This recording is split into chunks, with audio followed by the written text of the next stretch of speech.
He called me worthless before 500 wolves, stood in the sacred circle where our ancestors had pledged their eternal bonds for 1,000 years, and told them I was the mistake he almost made. His voice carried across the clearing like a blade, sharp and deliberate, designed to cut deep. They laughed. Some of them pitied me. A few looked away in embarrassment, unable to meet my eyes.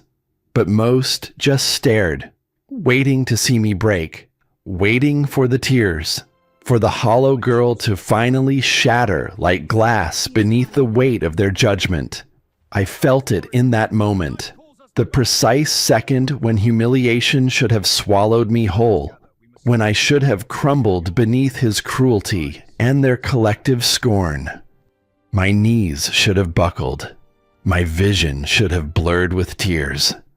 I should have run into the darkness and never come back. But something else happened instead.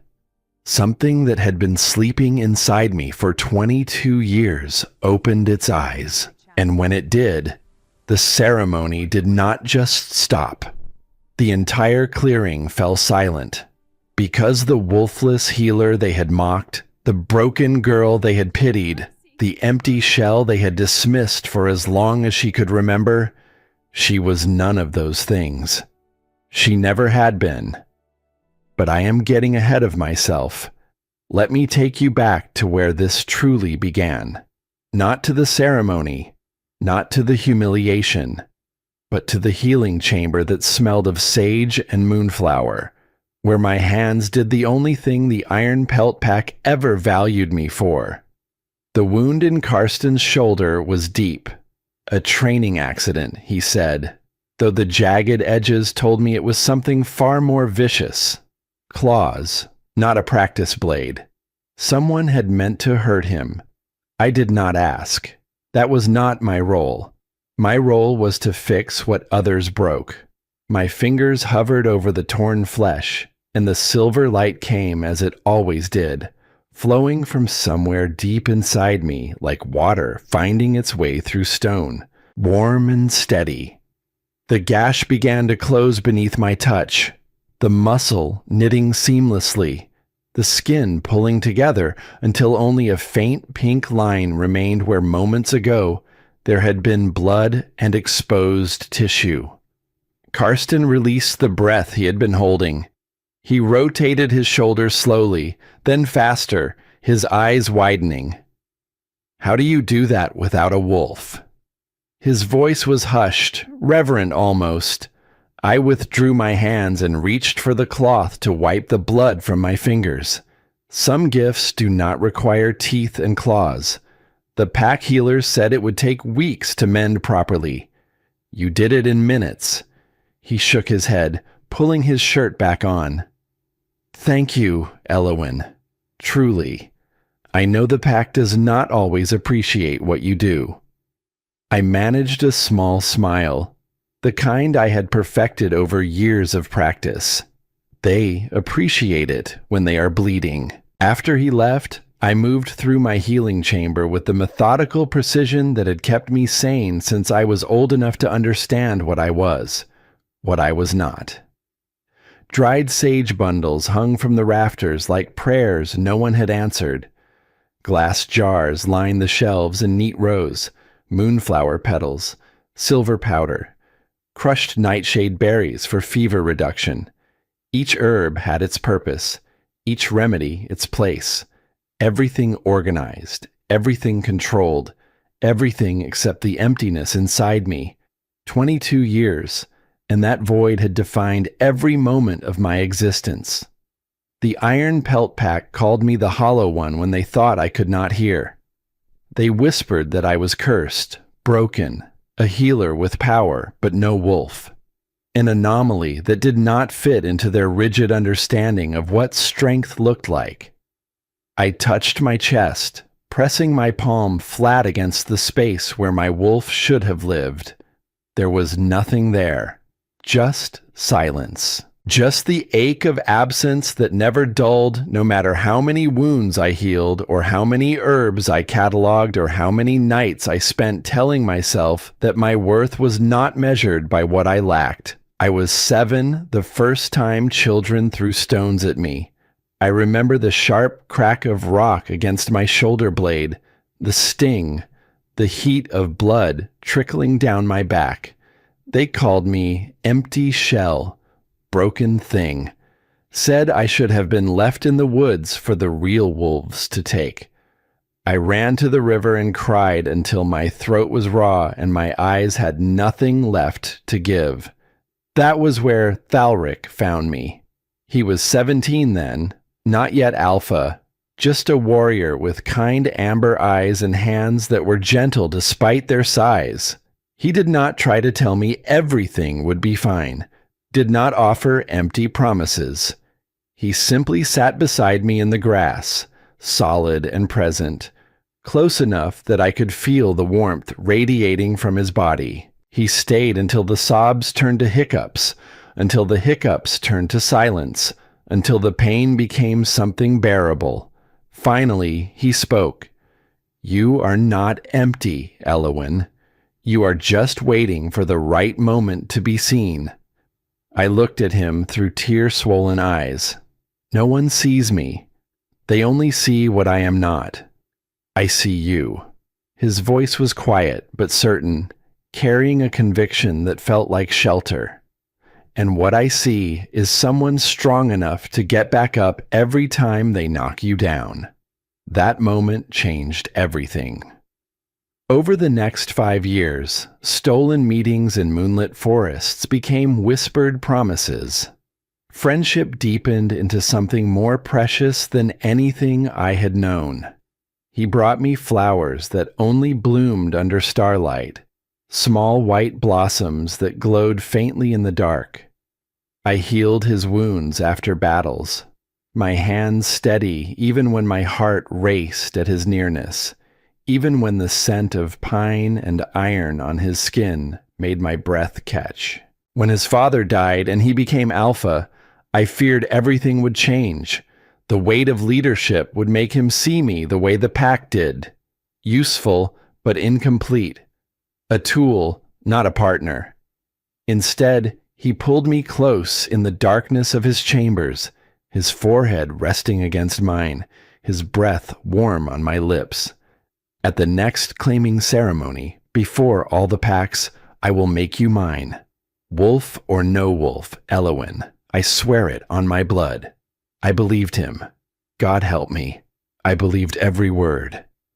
The door to my chamber opened without a knock. It was always without a knock. Brenna moved through the world like a blade. Sharp, direct, impossible to ignore. Battle scars marked her arms like a map of every fight she had survived, and her dark hair was pulled back in tight warrior braids. My best friend, my only true friend. You are thinking about tomorrow night. She read my face the way she read a battlefield, instantly, completely. The ceremony. I set down the jar of silver root I had been organizing for the 3rd time. Is it that obvious? You have cleaned this chamber twice already, and you are wearing your worried face. She leaned against the table, arms crossed, her expression shifting to something more careful. Elowyn, I need to tell you something about Lady Selene. My stomach tightened at the name. Lady Selene Bloodcrest had arrived from the Northern Territories 3 weeks ago. Beautiful, powerful. Her wolf was as fierce as wildfire, and her bloodline traced back to the first alphas. She moved through the pack compound like a storm, and everything in her path bent or broke. What about her? I tried to keep my voice steady.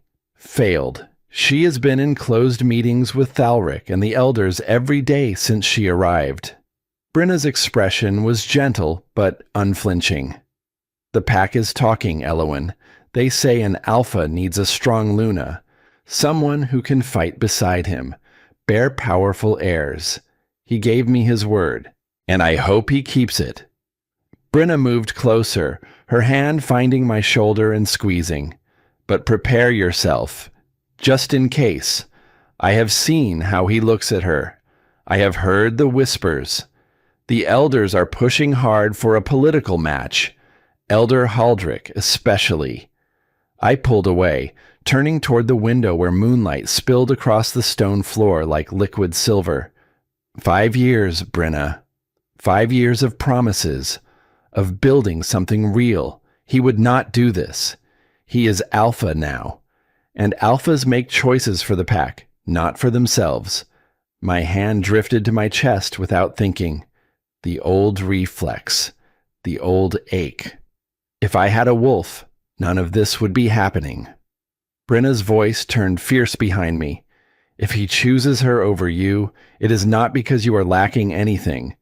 It is because he is too weak to deserve you. After she left, I stood alone as the shadows lengthened across the floor of my healing chamber. Tomorrow night, the claiming ceremony would begin. Alphas from all the packs would gather under the full moon to claim their chosen mates, and Thalrick would either honor his promise or break my heart before 500 witnesses. I pressed my palm to my chest one more time. The silence there felt louder tonight than it ever had. Please, I whispered to whatever gods might listen. Please let me be enough. The moonlight offered no answers. I went to him the next morning. I needed to hear it from his lips. Needed him to look me in the eyes and tell me the promises still held. The guards let me pass without question. I had walked this path hundreds of times. His study door was open. I found him surrounded by maps and documents, his dark hair falling into his eyes as he studied territorial boundaries.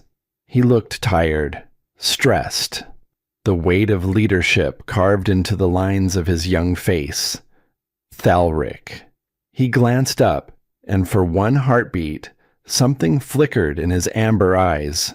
Something warm and raw and real. But it vanished quickly, replaced by a polite distance that made my blood run cold.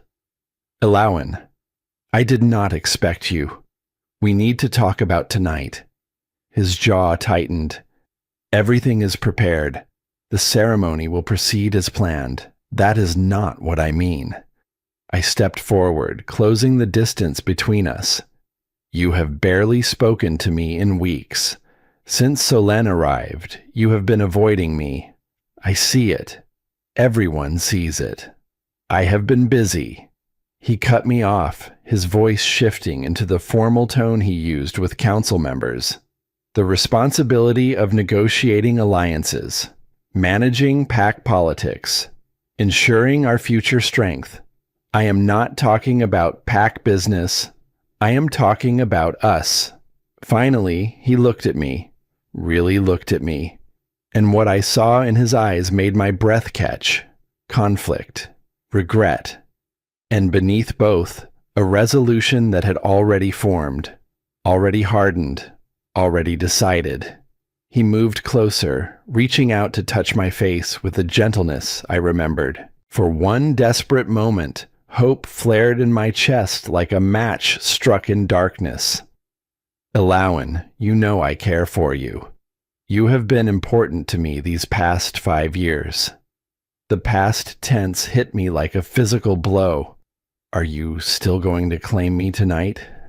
The question came out steadier than I felt, steadier than I had any right to be. The silence stretched too long. His hand dropped from my face. The elders have raised concerns. His voice shifted again, becoming the voice of an alpha rather than the boy who had sat beside a river and promised a broken girl he saw her. The pack needs strength moving forward. An alpha's mate must be what? I forced the words through the tightness in my throat. Say it, Thalrick. Say it to my face. He looked away, whole. The word hung between us like a blade suspended in air, I am whole. You know what I mean. He still would not meet my eyes, a Luna without a wolf. The other packs would see us as weak. They would question our bloodline. It would undermine everything we have built. You promised me. My voice cracked despite every effort to stay composed. 5 years ago, you swore it did not matter. I know. The regret in his voice was clear.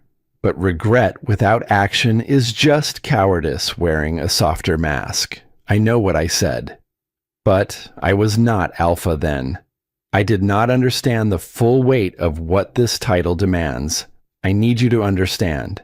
This is not about what I want. Then, what is it about? Duty, survival. The pack comes first. It always has to come first. I stared at him, at this man I had loved for 5 years, and I saw a stranger, or maybe I was finally seeing clearly for the first time. The boy by the river was gone. In his place stood a coward wrapped in the language of responsibility. You are going to choose her. It was not a question. He did not deny it. I turned and walked out before he could see the tears begin to fall. Behind me, I heard him call my name once. I did not stop. I could not stop. If I stayed another moment, I would shatter completely, and I refused to give him the satisfaction of watching it happen. The sun set in shades of blood and gold. In my quarters, I stared at the traditional white dress laid out on my bed. Simple, flowing, symbolizing potential and new beginnings. Every unclaimed female would wear white tonight. Every unclaimed female except Selene, who would wear crimson. A statement of confidence, of conquest already assured. Brenna helped me dress in silence. Her hands were gentle as she braided my dark hair, weaving in small moonflowers that smelled of hope and heartbreak. When she finished, I looked at myself in the mirror and saw a girl playing pretend. A girl about to walk into a ceremony where her heart would be broken before 500 witnesses. You do not have to go. Brenna's voice was quiet behind me. You do not have to stand there and watch. I have to. My voice was hollow, even to my own ears. If he is going to break his word, he will do it while looking at me. I will not run. I will not hide. Whatever happens, I will face it standing. That is my girl. She squeezed my shoulders. Head high, Elowin. You are worth more than his cowardice deserves. The ceremonial grounds swallowed me whole. Ancient oaks formed a natural cathedral overhead, their branches reaching toward each other like the hands of old gods. The full moon hung enormous and luminous in the sky, painting everything in silver. 500 wolves from neighboring packs filled the sacred clearing. Banners from the Night-Forged pack, the Frost Brand pack, the Storm Rend pack, the Grimrow pack. Representatives from families across all the territories gathered to witness bonds being forged and futures being sealed. I took my place among the unclaimed females, feeling painfully exposed in my white dress. Around me stood women with wolves, barely contained beneath their skin, confidence in their eyes, certainty that they would be chosen, claimed, valued. I was the only one who seemed fragile in comparison, the only one whose wolf was nothing but absence. Across the clearing, I saw Selene. Crimson silk clung to her like liquid fire. She stood apart from the others, already separate, already claimed in all but formal declaration. When she caught my eye, she smiled. Slow, satisfied, vicious. The alphas entered in formal procession, ceremonial black, each one powerful and commanding. The air grew thick with their combined presence. Elder Haldrick, ceremony master, stepped into the sacred circle. His white robes seemed to glow in the moonlight. Under the full moon, In the sacred clearing blessed by our ancestors, we gather to witness the claiming of mates. The bonds formed here tonight are eternal, blessed by the moon herself, unbreakable by mortal means. Let the ceremony begin. Alphas, when called, step forward and speak the name of your chosen mate clearly, that all may witness and honor the bond. My heart was thunder in my chest. Each beat counted down to my destruction. Alpha after alpha stepped forward, claimed their mates. Golden light flared as bonds took hold. Joyful couples embraced while the crowd celebrated, and I stood frozen, waiting. Each ceremony brought the moment closer. Each one felt like a countdown to my doom. Then Elder Haldrick's voice rang out. Alpha Thalrick, Iron Pelt, step forward. Time stopped. Everything narrowed to this single moment. To Thalrick walking into the sacred circle, moonlight illuminating his strong features. He looked like everything an alpha should be. Powerful, commanding, worthy. For one desperate heartbeat, his eyes found mine across the clearing. I saw it all in that glance. Regret, sorrow, and a decision already carved in stone. I knew with absolute certainty what was coming. Knew that all the promises had become lies when weighed against political advantage. Knew that I was about to lose everything. Alpha Thalrick, speak your claim. The silence was deafening. 500 wolves held their breath.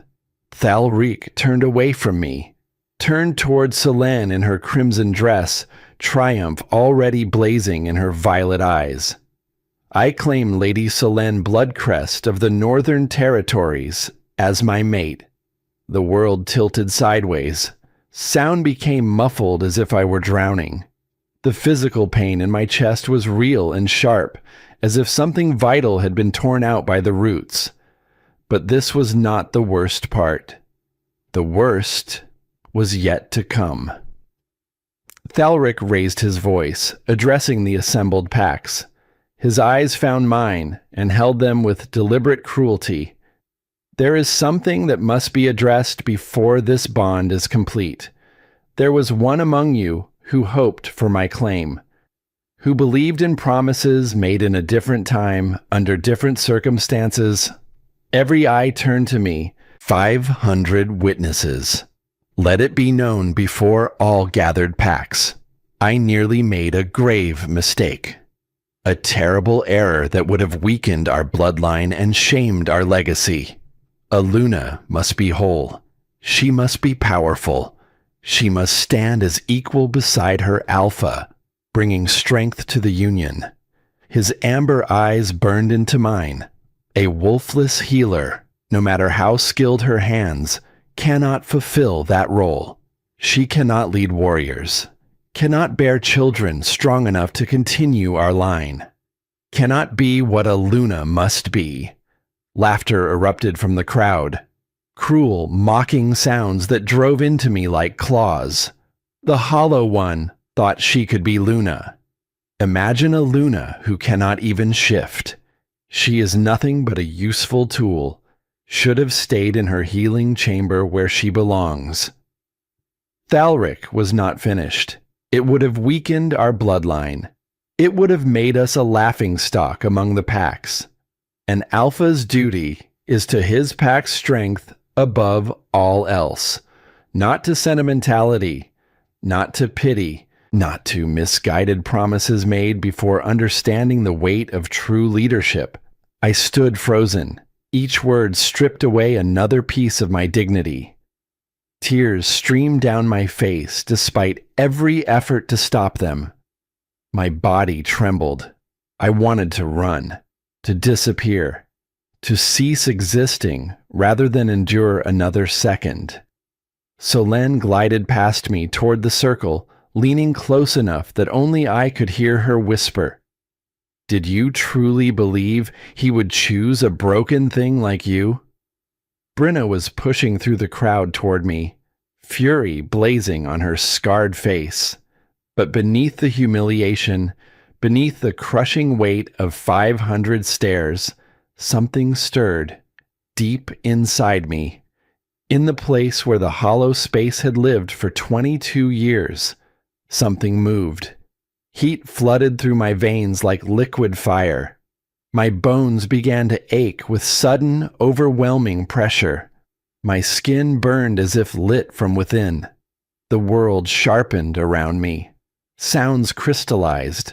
Every whisper, every heartbeat, every breath of 500 wolves became impossibly clear. Something ancient was waking up, and it was furious. The pain hit me like lightning splitting an ancient oak from crown to root. Every bone in my body felt like it was breaking and reforming simultaneously. Heat spread through my veins, burning away everything except pure primal power. I gasped, doubling over as the transformation began. But this was nothing like the gentle shifts I had watched others experience my entire life. This was not graceful. This was not natural. This was violent and ancient and absolutely unstoppable. Wolves nearest me stumbled backward, confusion turning to alarm on their faces. Something is wrong with her. Is she sick? Is she having some kind of attack? No, not sick, not broken. Awakening. The hollow space inside me that had defined my entire existence was not empty. It had never been empty. Something had been sleeping there, curled in the darkness, growing stronger with every year of silence, every stone thrown, every whispered insult. Every night I pressed my palm to my chest and begged the gods to make me whole. 22 years of dormancy. 22 years of gathering power in the shadows of my own body. And now, triggered by humiliation and heartbreak and a rage so pure it burned white hot behind my eyes, it rose. I threw my head back and screamed, but the sound that tore from my throat was not human. It was a howl, primal and devastating. It shook the ground beneath 500 pairs of feet and rattled the ancient oaks until leaves rained down like green snow. The sound spoke of moonlight and starfire and magic so old the modern packs had forgotten it ever existed. The transformation ripped through me, bones reshaping with cracks like thunder, muscles reforming, burning, stretching beyond anything a human frame should contain. My skin rippled as fur erupted across my body. Silver white fur that caught the moonlight and held it, glowing from within as if I had swallowed a star. Light exploded from me so bright that 500 wolves shielded their eyes. Night became day. The sacred clearing blazed with radiance. The pain was excruciating. The ecstasy was overwhelming. They intertwined until I could not tell one from the other, until agony and liberation became the same sensation, until every cell in my body screamed and sang in unison. And then it was done. Where Elowin the Hollow Healer had stood moments before, a wolf now commanded the sacred circle. I was massive, larger than any female wolf in living memory, larger than most males. My fur was like moonlight on fresh snow, luminous, ethereal, seeming to pulse with an inner radiance that had no source and no end. My eyes burned with ancient gold fire that cast shadows where no shadows should have been. Power radiated from me in waves that made the air shimmer and buckle. Absolute silence fell across the ceremonial grounds. 500 wolves stared with mouths hanging open, eyes wide. Some had dropped to their knees without meaning to, driven down by instinct rather than choice. The laughter had died so completely it was as if it had never existed. The mockery had evaporated like morning frost beneath a merciless sun. I stood on 4 legs for the first time in my life, and the world was completely different.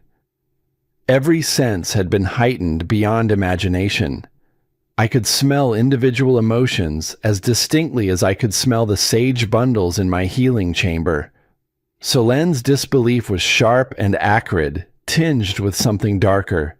Fear. She reeked of it. Thalrick's horror and regret poured off him in waves that smelled of burnt copper and ash. And Brenna.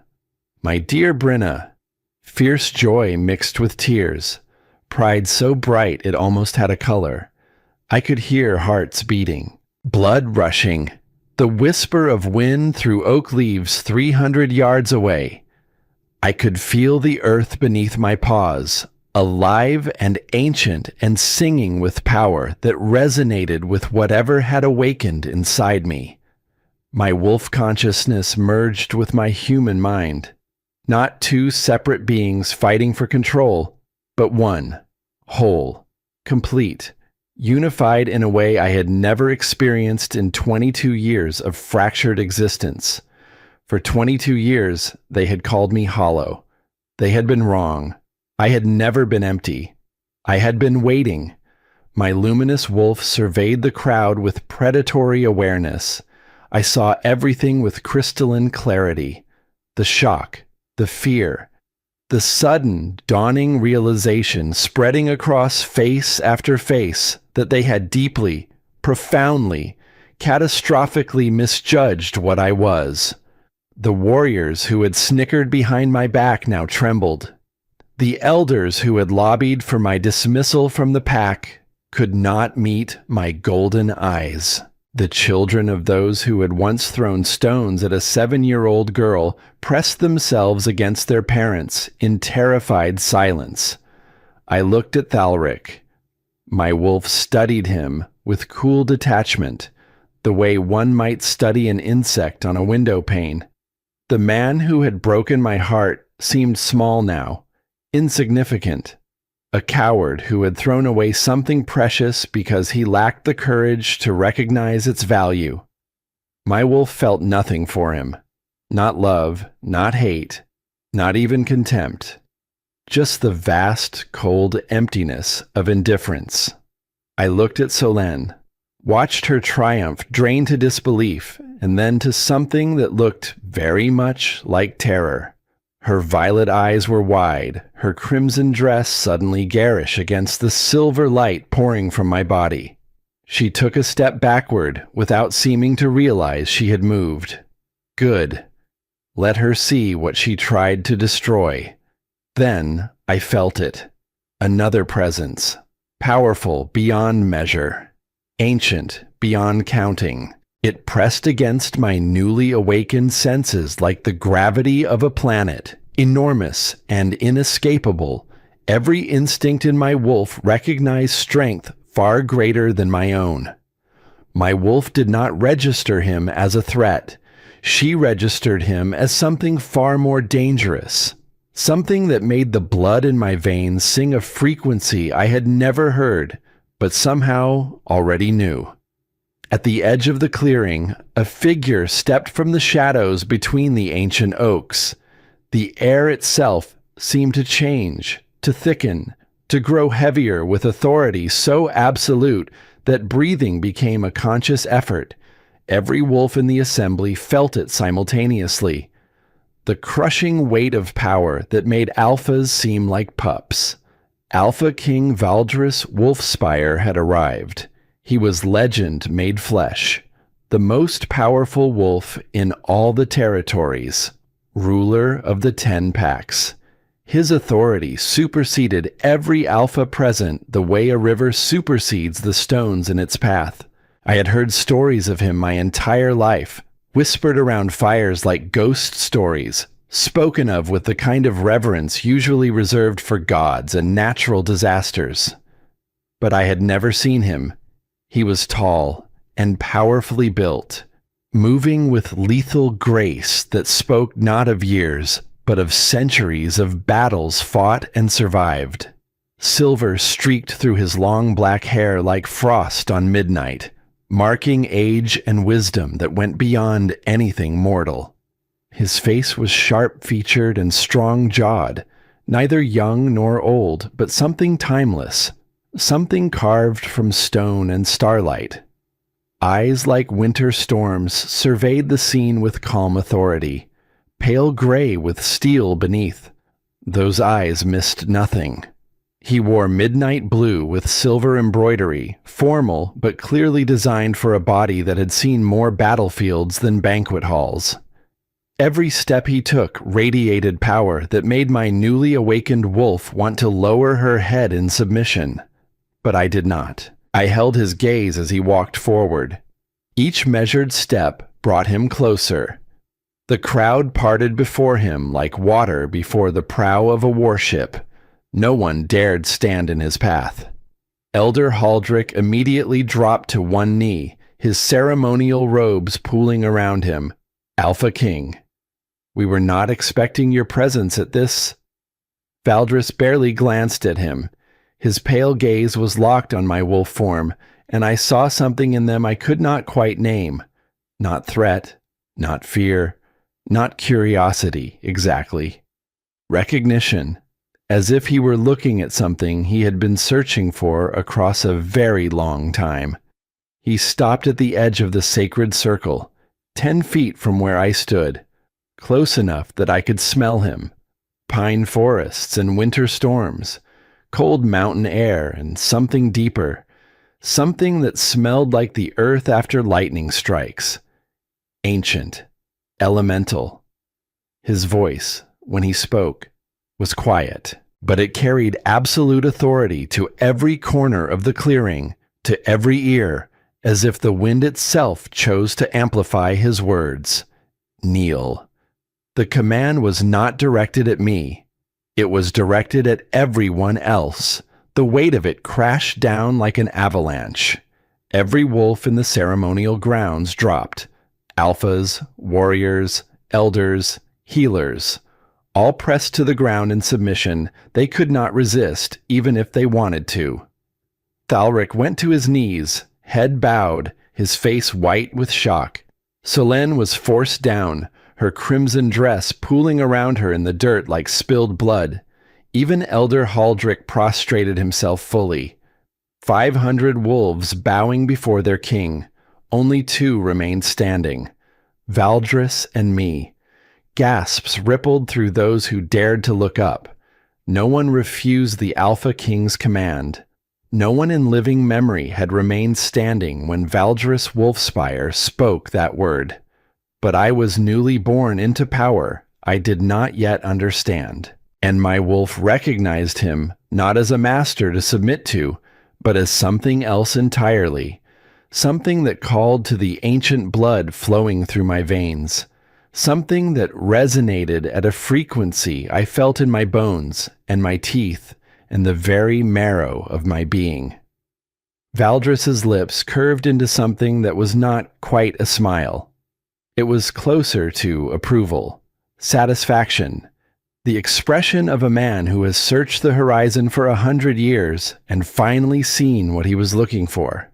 Not broken, he said. His voice carried to every wolf present. Never broken.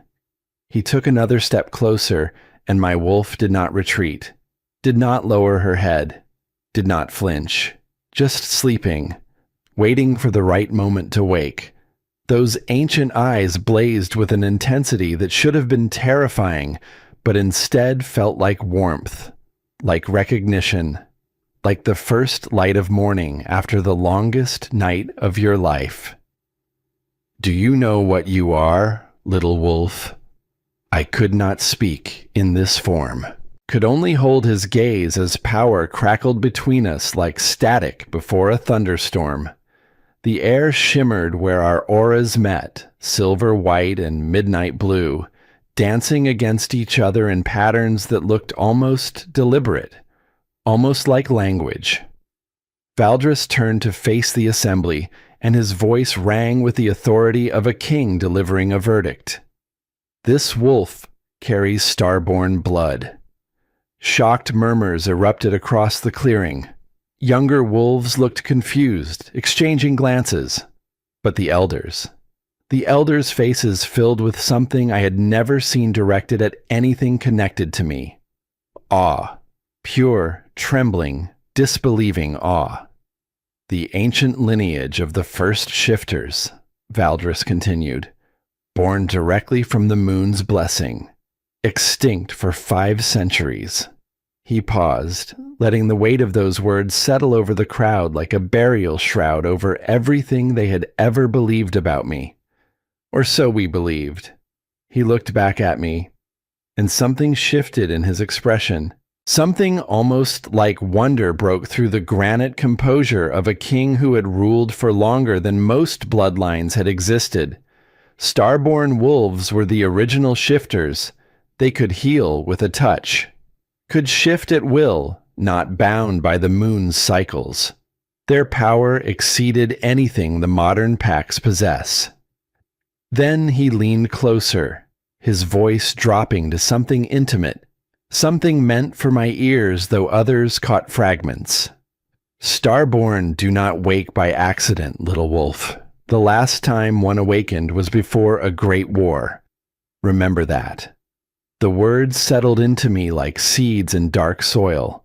I did not understand them yet, but my wolf memorized every syllable. Valdris straightened and his gaze found Thalrick, still kneeling in the dirt. The temperature in the clearing seemed to drop 10 degrees. And you. The scorn in Valdris's voice could have cut through steel and stone alike. You threw her away for political convenience. Thalrick could not meet his eyes. His entire body trembled under the weight of the king's contempt. You stood in the sacred circle and called her worthless. You humiliated her before 500 witnesses. You took promises made in love and broke them for advantage. Each word landed like a physical blow, and I watched Thalrick flinch with each one. You nearly destroyed something priceless because you were too blind to see its value. Valdris's power pressed down on Thalrick, making the younger alpha's shoulders bow further toward the ground. She is not weak. She is not cursed. She is not a mistake. She is legend made flesh. And you will live the rest of your days knowing you had treasure in your hands and threw it into the mud. Then Valdris turned back to me, and his expression changed completely. The harsh authority melted away like ice in spring. What replaced it was something gentler than I would have imagined possible from a wolf of such terrifying power. Something almost tender. "Shift back," he said softly. "Let them see you fully." It was a command, but not forceful, more like an invitation. A request between equals, not an order from a king to a subject. My wolf hesitated.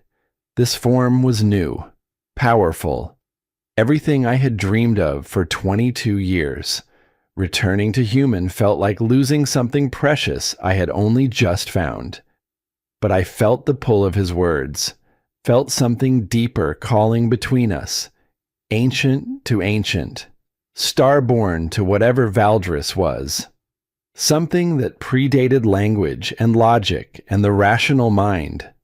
I let my wolf recede. The transformation reversed in flowing silver light, and when it finished, I stood human again in the sacred circle. Naked, glowing with residual power, moonlight seemed to cling to my skin as if reluctant to let go. I should have felt exposed, vulnerable, ashamed. 500 wolves staring at my bare skin, at the body they had dismissed and mocked for 22 years. Instead, I felt powerful. The silver light still pulsed faintly beneath my skin, and the emptiness in my chest was gone, replaced by warmth, by presence, by the steady, ancient heartbeat of my wolf, finally awake, finally home.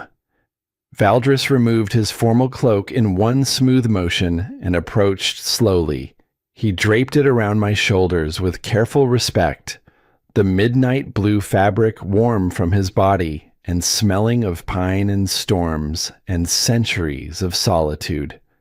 His fingers adjusted the fabric at my collarbone, close to my skin, but never touching it without permission. The restraint in that gesture said more than any declaration could have. Our eyes met at close range, and the connection between us was electric. His wolf recognized mine. Mine recognized his. Not with the shy curiosity of strangers meeting, but with the shocked relief of two beings who had been searching for each other across an impossible distance and had finally collided. Then, before 500 stunned witnesses, the Alpha King knelt. Not the command that had forced everyone else down. Not submission. A choice. His choice. Made freely before every wolf who would ever hear this story retold. He extended his hand upward toward me, palm open, offering rather than taking. I am Valdris Wolfspire, Alpha King of the 10 Packs, first among wolves. His voice carried formal weight, ritual cadence, but beneath it I heard something raw, something vulnerable that I suspected no living soul had heard from this man in centuries. Before these witnesses, beneath the full moon, in the sacred circle, I claim you as my mate. He paused, storm gray eyes holding mine with an intensity that stole the air from my lungs. If you will have me. The world held its breath. 500 wolves, ancient oaks. The moon herself seemed to lean closer. An hour ago, I had been hollow, broken, rejected before 500 witnesses, called worthless by the man I had loved for 5 years. Now the most powerful wolf in all the territories knelt at my feet, his scarred hand extended, asking for my acceptance. This was unprecedented. The Alpha King had not taken a mate in over a century. He never asked permission. His word was law across all territories. Yet here he knelt, offering choice to a woman the pack had mocked mere minutes ago. You do not have to accept. His voice dropped low. Meant only for me. I will not force this. I will not trap you. But when your wolf woke, I felt it. The recognition. Did you not? I had. The moment my wolf opened her eyes and saw him, something had clicked into place with the finality of a lock finding its key. Ancient calling to ancient. Two pieces of a whole finding each other across centuries of separation. But I had been here before, standing in front of a man who made promises, believing words spoken with conviction, trusting someone with the most vulnerable parts of myself, only to have them handed back to me in pieces. I looked past Valdris's shoulder and saw Thalrick still kneeling, his face destroyed by regret. Saw Solène, her triumph turned to ashes, her violet eyes wide with something that looked like the beginning of understanding that she had won nothing of real value.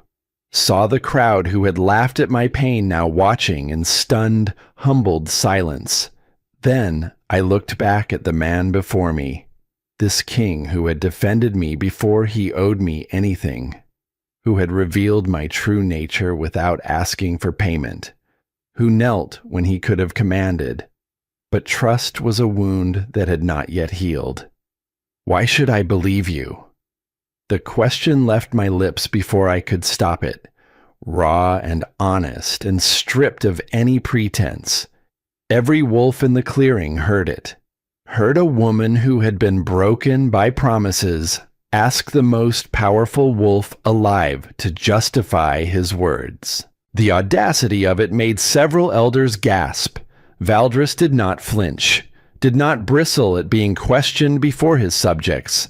Instead, something in his expression softened further. Almost imperceptibly, the corner of his mouth moved. "You should not," he said. His voice was steady and without offense. "Not yet. Let me prove it." Those 5 words dismantled the last of my resistance. Not because they were a grand declaration, not because they were poetic or romantic or wrapped in ceremony, but because they were honest, because they did not demand trust. They asked to earn it. My hand trembled as I reached out. When my fingers touched his palm, the bond snapped into place like a lightning strike. Overwhelming, all-consuming. I felt him. His strength, vast and ancient, like standing at the base of a mountain. His loneliness, centuries of it, so deep and wide, it made my 22 years of isolation seem like a single raindrop against an ocean of solitude. His fierce protectiveness already wrapping around me like armor. And the weight, the unimaginable weight of ruling alone for longer than most civilizations endured. And he felt me. Every hurt, every moment of pain, every stone thrown by children and word thrown by adults, every night pressing my palm to an empty chest, my healing gift, my hidden strength. The love I had given Thalrick freely and had returned as betrayal. The resilience that had kept me standing when everything demanded I fall. Valdris's eyes blazed gold as his wolf surged forward behind them. Power exploded from both of us. His midnight blue, mine silver white. The two auras intertwined above us in spiraling columns that reached toward the moon like prayers being answered after 1,000 years of silence. He rose to his feet, pulling me up with him, never releasing my hand. His other hand cupped my face with devastating gentleness. The contrast of it nearly undid me. Hands that had killed, hands that had waged wars, touching my face as if I were something sacred. The claim is made. He announced it to the assembly, his voice ringing with authority and something that sounded like joy. Something that sounded like a man who had forgotten what joy felt like remembering all at once. The bond is formed. Elder Haldrick stepped forward, his aged face struck with awe. Alpha King, the bond. His voice shook. It is a true mate bond, blessed by the moon goddess herself. Only 1 in 1,000 wolves find their true mate, the other half of their soul. Only the moon can forge such a bond, Haldrick continued. This is beyond mortal claiming. The goddess herself has spoken. Valdris's hand tightened on mine. She has indeed. The bond sang between us, growing stronger with every heartbeat. I could feel his emotions as clearly as my own, his satisfaction at finding me, his cold fury at how I had been treated, his determination to protect what was his, and beneath it all, something deeper. Something that felt like coming home after wandering lost through a storm that had lasted 300 years. Before we left, Valdris turned one last time toward Thalrick. You claimed Lady Selene publicly. That bond is yours to complete or break, but know this. He glanced at Selene, who still knelt in the dirt, her crimson dress stained with earth. She showed you exactly who she is tonight. Someone who finds satisfaction in cruelty. Someone who values power over character. You chose each other. Now live with it. The implication hung in the air like smoke. Thalrick had chosen Selene for political advantage. Now he was bound to her. Trapped with a woman he did not love, having lost the one he did. And Selene was bound to an alpha who would look at her every day and see the ghost of what he had thrown away. Valdris looked down at me, and the hardness in his face dissolved. Can you shift again? I called my wolf, and she came easily now, not with the violent eruption of the first transformation, but with fluid grace, like stepping through a doorway I had not known existed until tonight. In seconds, a luminous white wolf stood where I had been. Valdris shifted beside me. His wolf was massive, larger even than mine. midnight black with silver streaking through his fur like starlight trapped in dark water, ancient beyond measure, power radiating from every line of his form like heat from a dying star. We stood side by side, moonlight and midnight, starborn and king. He touched his muzzle to mine, a gesture of intimacy that sent warmth flooding through the mate bond, gentle, questioning. I pressed back and felt his wolf exhale with something that felt like relief. Then we ran, into the forest, away from the ceremony, away from the pack that had mocked me, and the man who had broken his promises, and the woman who had whispered poison in my ear, toward something new. The last thing I saw before the trees swallowed us was Brenna, tears streaming down her scarred face, giving me a small wave and a brilliant, ferocious smile. My friend, my only friend, who had always believed I was more than they saw. Then the forest closed around us, and we were free. Running felt like flying, like finally being complete after 22 years of incompleteness. The forest blurred past as Valdris and I raced through moonlit shadows, our wolves moving in perfect synchronization as if we had run together 1,000 times before. Wind rushed through my fur. The ground was solid and real beneath my paws. Every muscle worked in harmony, powerful and sure, as if my body had always known how to do this and had simply been waiting for permission. Scents exploded around me in a symphony I had never imagined. Pine and damp earth. Night-blooming flowers opening their petals to the moon. The sharp clarity of a nearby stream. The warm musk of deer bedded down in a thicket half a mile away. Valdris ran beside me, occasionally brushing against my flank in a gesture that sent warmth pulsing through the bond. His wolf was playing, I realized, inviting chase, testing my speed with the lightness of someone who had forgotten how to play and was remembering. I surged forward, competitive instinct flaring bright and unfamiliar and wonderful. My wolf was fast, faster than I had imagined possible.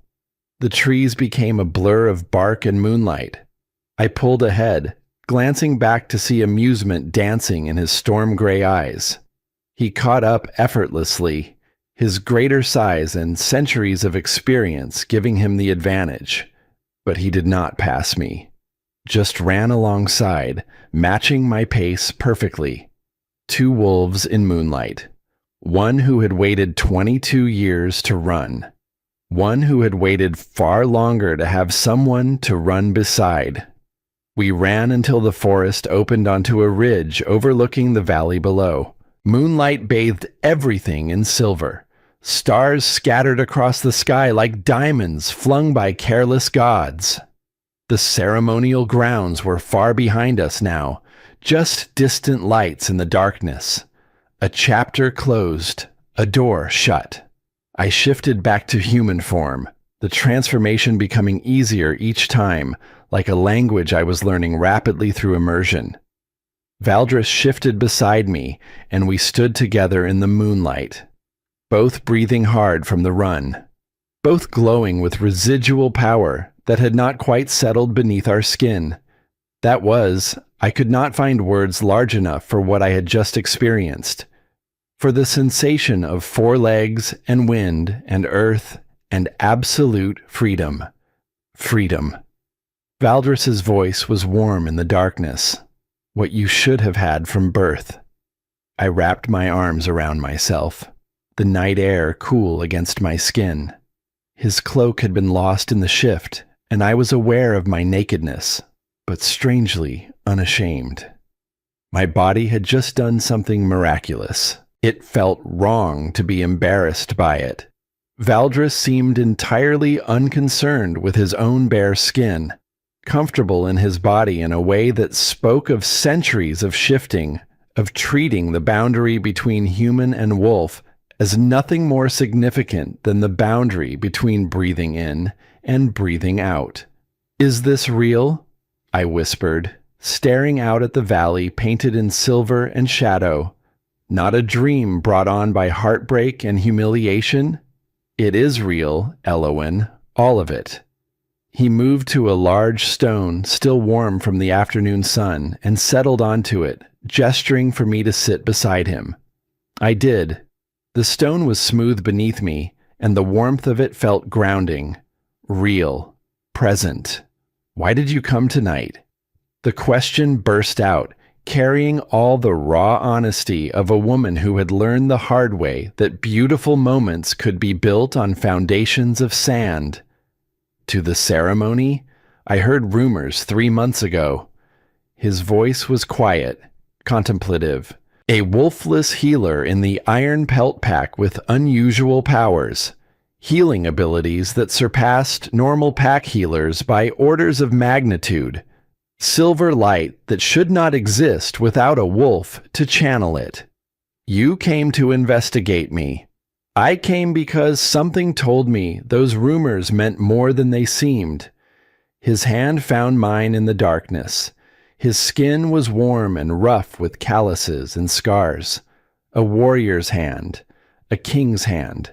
Starborn bloodlines manifest differently in each generation.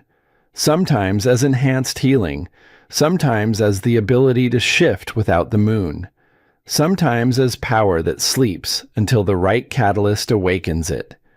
And you thought I might be starborn, I hoped.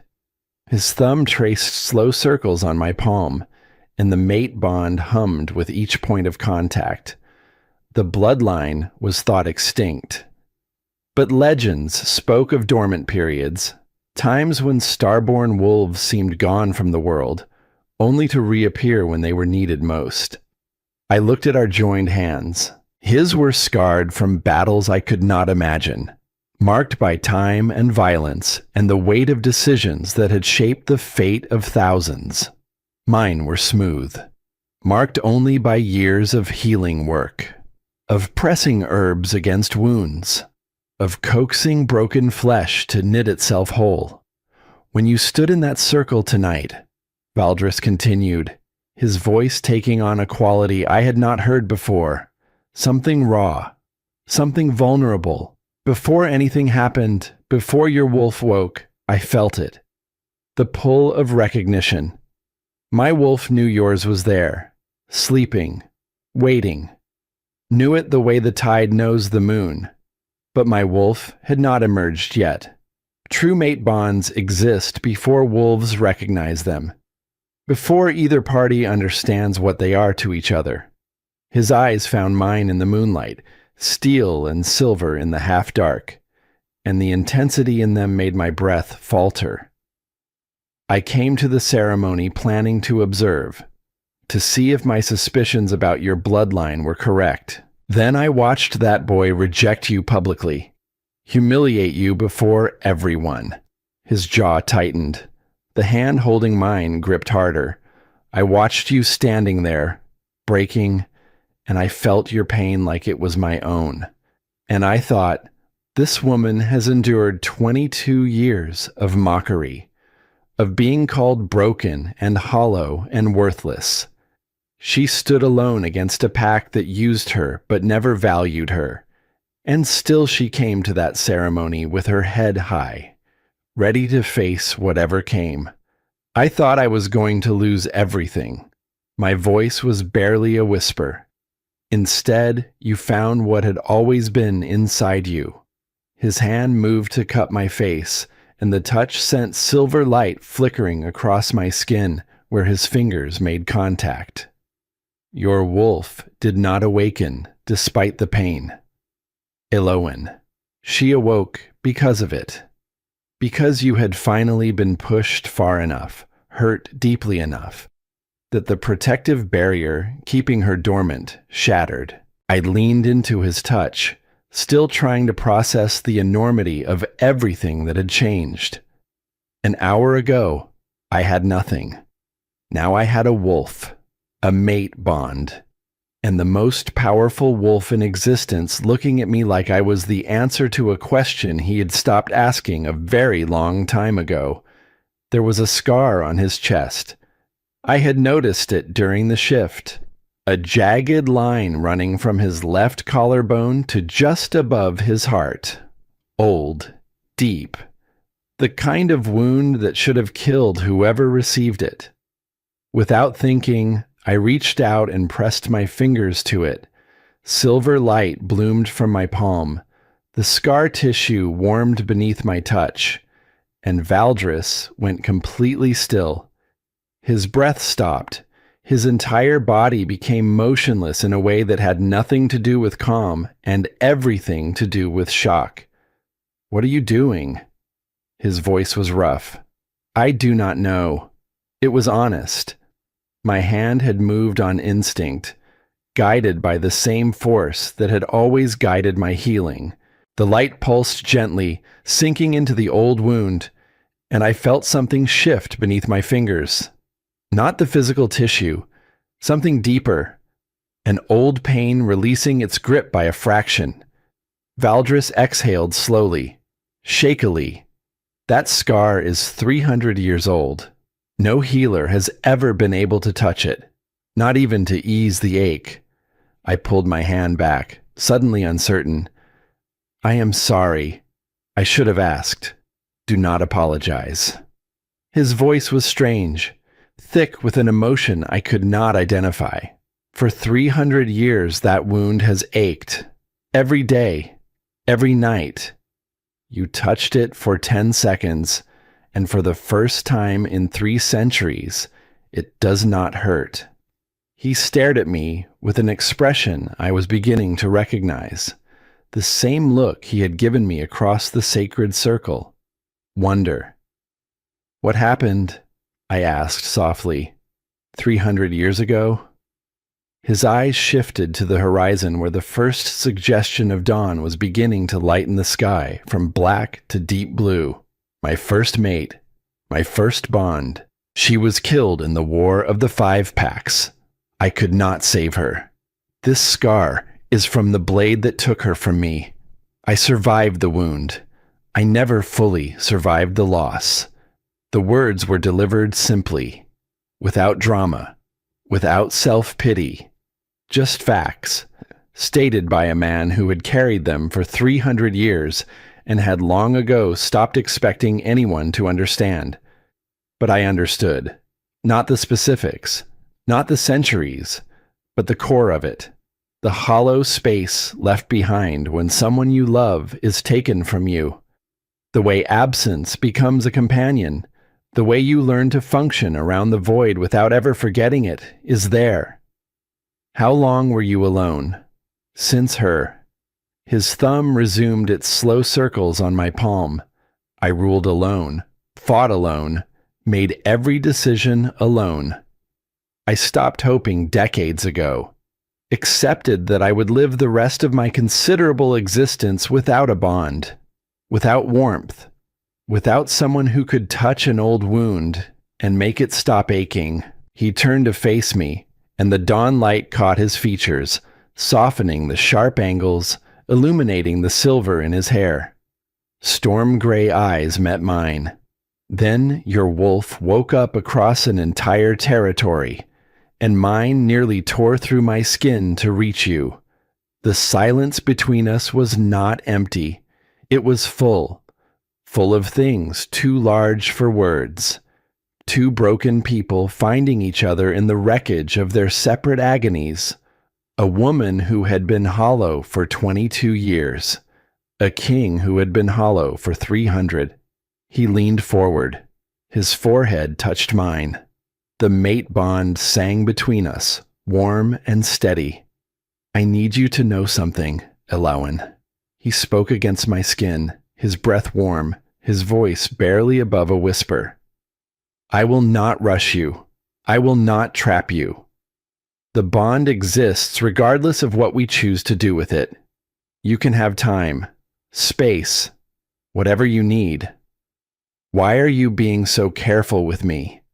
Because everyone else has been careless with you, and you deserve someone who handles you like you matter." The dawn broke in shades of pink and gold over the valley, and I sat beside the Alpha King on a warm stone at the edge of the world, his forehead against mine, his hand in my hand, the mate bond humming between us like a song I had waited my whole life to hear.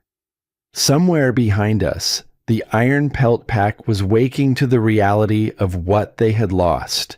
Thalrick was facing a future bound to a woman he did not love. Solène was learning that the crown she had stolen was made of thorns. But here, on this ridge, watching the first light of a new day spill across a kingdom I had not yet seen, I was beginning to believe that the hollow space inside me had never been a curse. It had been a cradle, waiting to hold something so much greater than I had ever dared to imagine. 3 weeks of happiness. That was all the universe allowed me before it tested me again.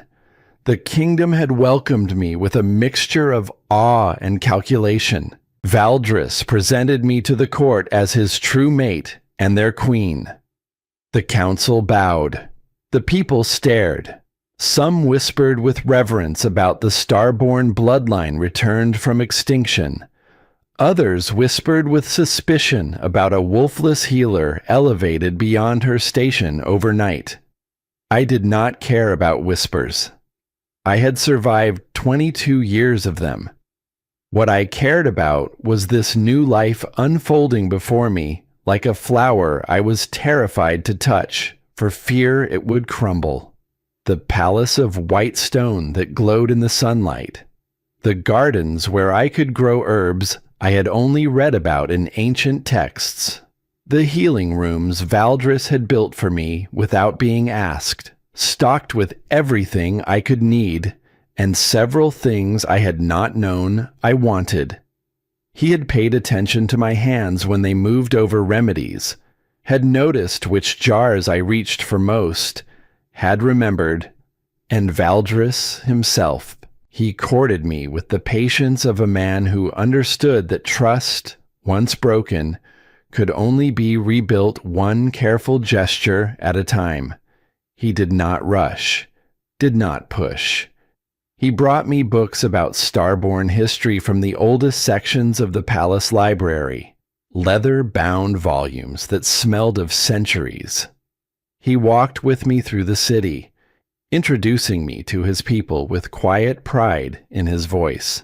He sat across from me at meals and listened to me talk about healing techniques with an attentiveness that made me feel seen in a way Thalrick never had. At night, in the chambers we shared, the slow burn between us grew hotter by degrees. A touch that lingered 1 second longer than necessary. His hand at the small of my back as we walked through corridors. The way his eyes darkened when he watched me unbraid my hair before bed. The way my breath caught when his fingers grazed my collarbone while adjusting my cloak. We had not yet crossed the final threshold. Not because the desire was absent. It was so present it made the air between us vibrate. But because he was giving me time, and I was learning to believe that time given freely was not the same as time borrowed before betrayal. I found the book on my 11th day in the palace, deep in the library, in a section so old the shelves were carved directly into the stone walls. I pulled a volume bound in silver leather that seemed to hum beneath my fingers. A history of starborn wolves, written by a starborn hand. Most of the text was faded beyond reading, but one passage remained clear, inked in pigment that had refused to surrender to time. When the last starborn sleeper wakes, so too shall the old darkness stir. For light and shadow are tethered. One cannot rise without the other lifting its head from centuries of slumber. I read it 3 times. Each time, the words settled heavier against my chest. I told Valdris that evening. He listened without interrupting, his expression growing still and heavy. I have felt it, he admitted quietly. Something shifting at the edges of the territories. Scouts have reported shadows near the borders that do not behave as shadows should. We will be watchful, but do not let ancient prophecy steal your peace before any threat has shown its face. I tried to take his advice, tried to focus on the present, on healing the people who came to me daily with ailments the palace healers could not touch, on learning the rhythms of the court, on the growing warmth between Valdris and me that was becoming harder to contain within the boundaries of patience and propriety, but I could not shake the feeling that something was watching, waiting, gathering itself in the dark places where my new light could not reach. 3 weeks to the night, the celebration feast. Valdris had organized it as a formal introduction of his queen to representatives from all 10 packs. The great hall blazed with candlelight. Long tables groaned under the weight of roasted meat and dark wine and honeyed bread. Wolves from every territory filled the room. Music played. Laughter echoed off stone walls. For the first time since arriving, I felt something close to belonging. Valdris sat beside me at the high table, his hand resting on mine where it lay on the armrest of my chair. His thumb traced the familiar slow circles on my skin. The mate bond hummed with contentment. "You look beautiful tonight," he murmured, leaning close. "Candlelight suits you." I turned to respond, a warmth rising in my cheeks that had nothing to do with the wine I had barely touched. That was when I saw the servant approach the high table carrying a fresh goblet of wine for the king. A young man with downcast eyes and steady hands. Nothing remarkable, nothing alarming. He placed the goblet before Valdris with a low bow and retreated into the crowd. Valdris reached for the wine, raised it to his lips, drank. The change was not immediate. It crept in like frost spreading across glass. 5 minutes after drinking, Valdris's hand tightened on mine, not in affection, in pain. His fingers gripped with sudden, crushing force, then went slack. His face paled beneath the candlelight. Sweat broke across his forehead in a fine sheen. Ilawan. My name on his lips was wrong, strained, thin as paper tearing. Something is... He did not finish the sentence. His eyes rolled backward, and the Alpha King collapsed forward onto the high table, sending plates and goblets crashing to the stone floor. The sound of shattering glass cut through the music like a scream. I felt it through the bond before my eyes fully registered what had happened. Pain, not mine, his. Searing through the connection between us like acid poured along a wire. The mate bond that had been humming with warmth suddenly burned white hot, and I gasped as the sensation hit me. It felt like someone had reached into my chest and was slowly, methodically pulling the bond apart thread by thread. Valdris. I was on my feet before anyone else moved. My hands found his face. His skin was ice cold, where moments ago it had been warm. His breathing was shallow and ragged. His heartbeat, which I could feel through the bond as clearly as my own, was stuttering, slowing, wrong. The great hall erupted into chaos. Guards surged forward. Council members shouted. Wolves from visiting packs rose to their feet in alarm. Someone was screaming for the palace healers, but I was already there. I was the healer, and my hands were already glowing silver, pressing against his chest, searching for the source of what was destroying him from within. What I found made my blood freeze. This was not a simple poison.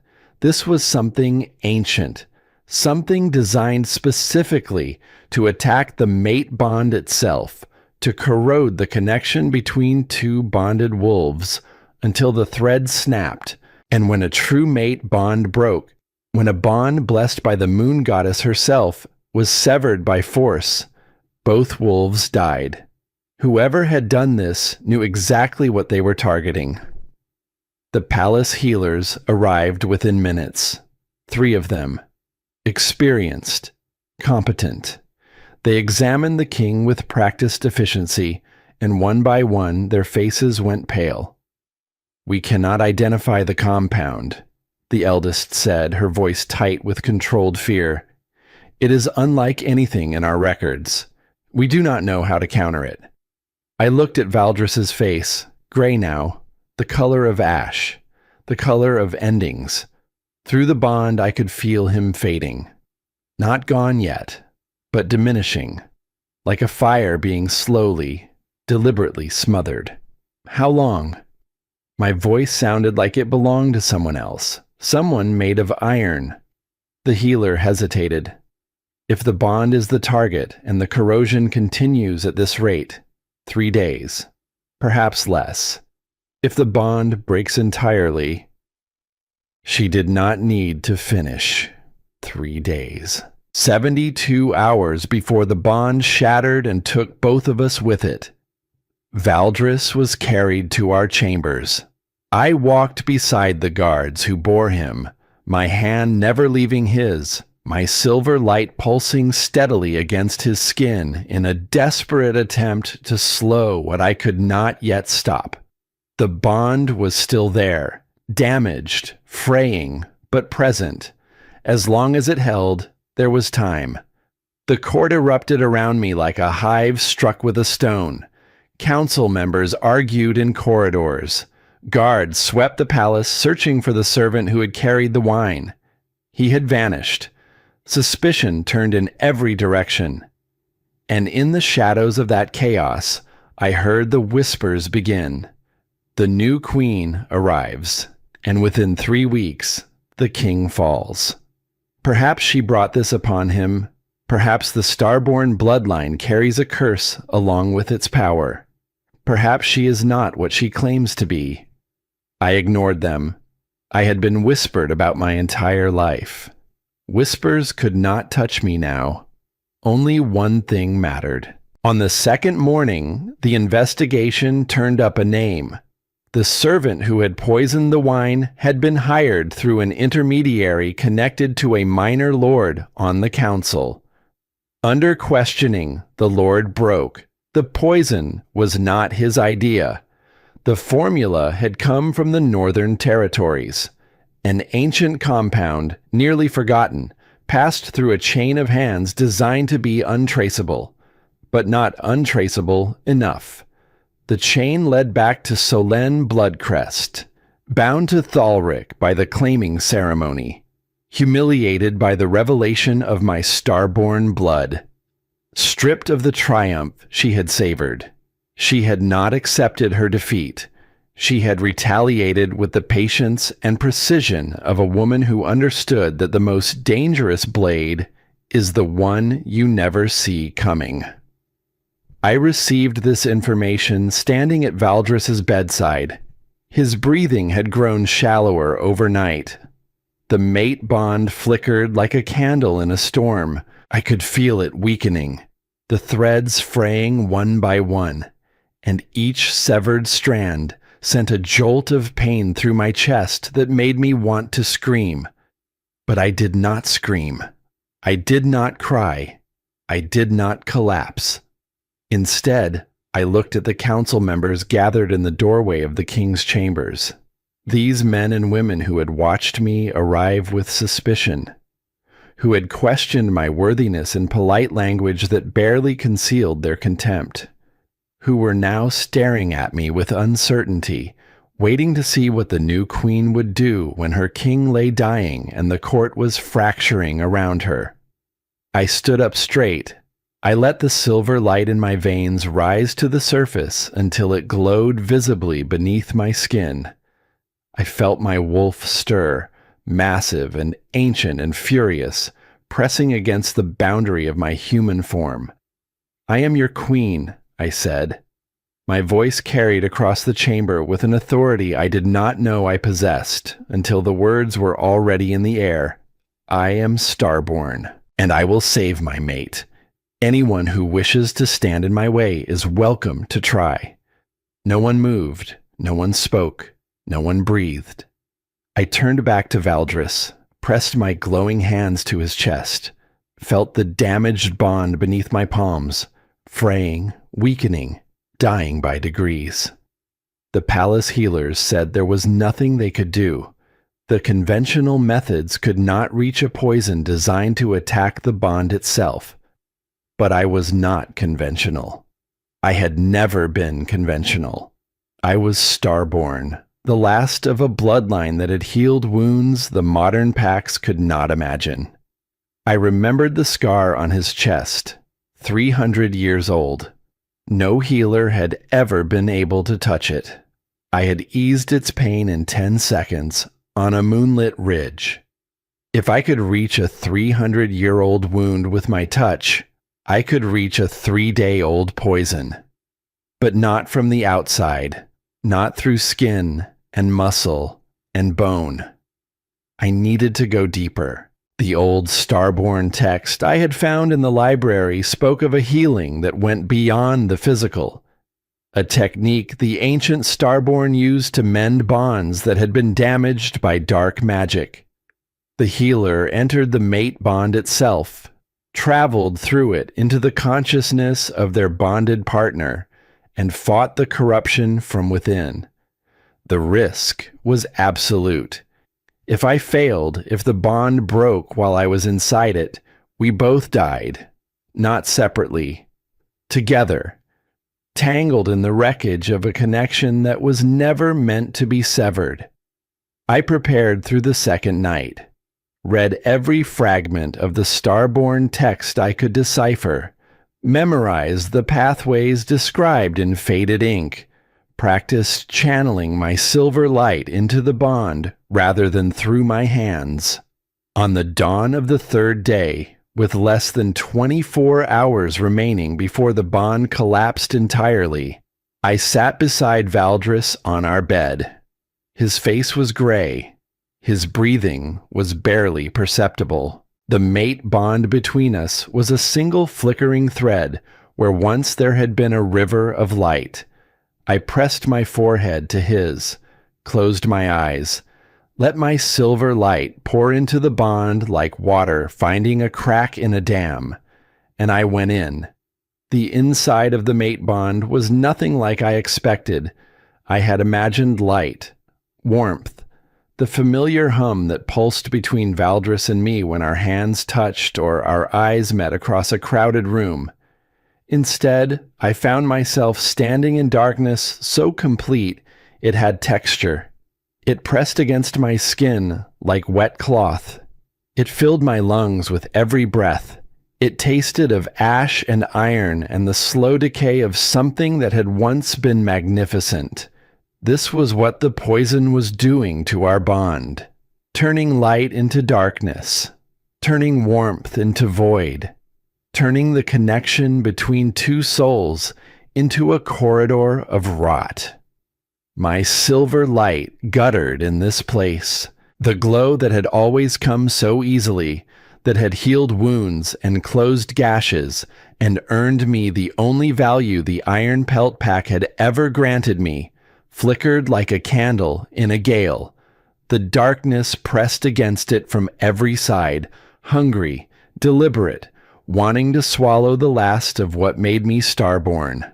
I pushed forward. The corridor of the bond stretched before me, and I walked it on legs that trembled but did not stop. Beneath my bare feet, the ground was cold and slick. The walls on either side pulsed with a faint, sickly green luminescence that I recognized as the poison working its way through the bond's structure. It was methodical, patient, dissolving the threads of connection one by one with the precision of an architect dismantling a cathedral stone by stone. I had less than 24 hours, possibly less. Every minute I spent in this place was a minute the poison continued its work. Valdris. I called his name into the darkness. My voice came back to me warped and hollow, as if the darkness had chewed on it before returning it. Valdris, where are you? Nothing. Just the wet pulse of the poisoned walls and the distant sound of something breathing. Something large. Something that was not Valdris. I kept walking. The corridor branched, split into pathways that led deeper into what I slowly realized was not just a bond, but a mind. Valdris's mind. 3 centuries of memories stored in a labyrinth of stone and shadow and frost. The poison had not just attacked the bond. It had followed the connection into the king himself, burrowing into the architecture of his consciousness like roots splitting rock. I chose the path where the darkness was thickest, where the poison had concentrated its assault.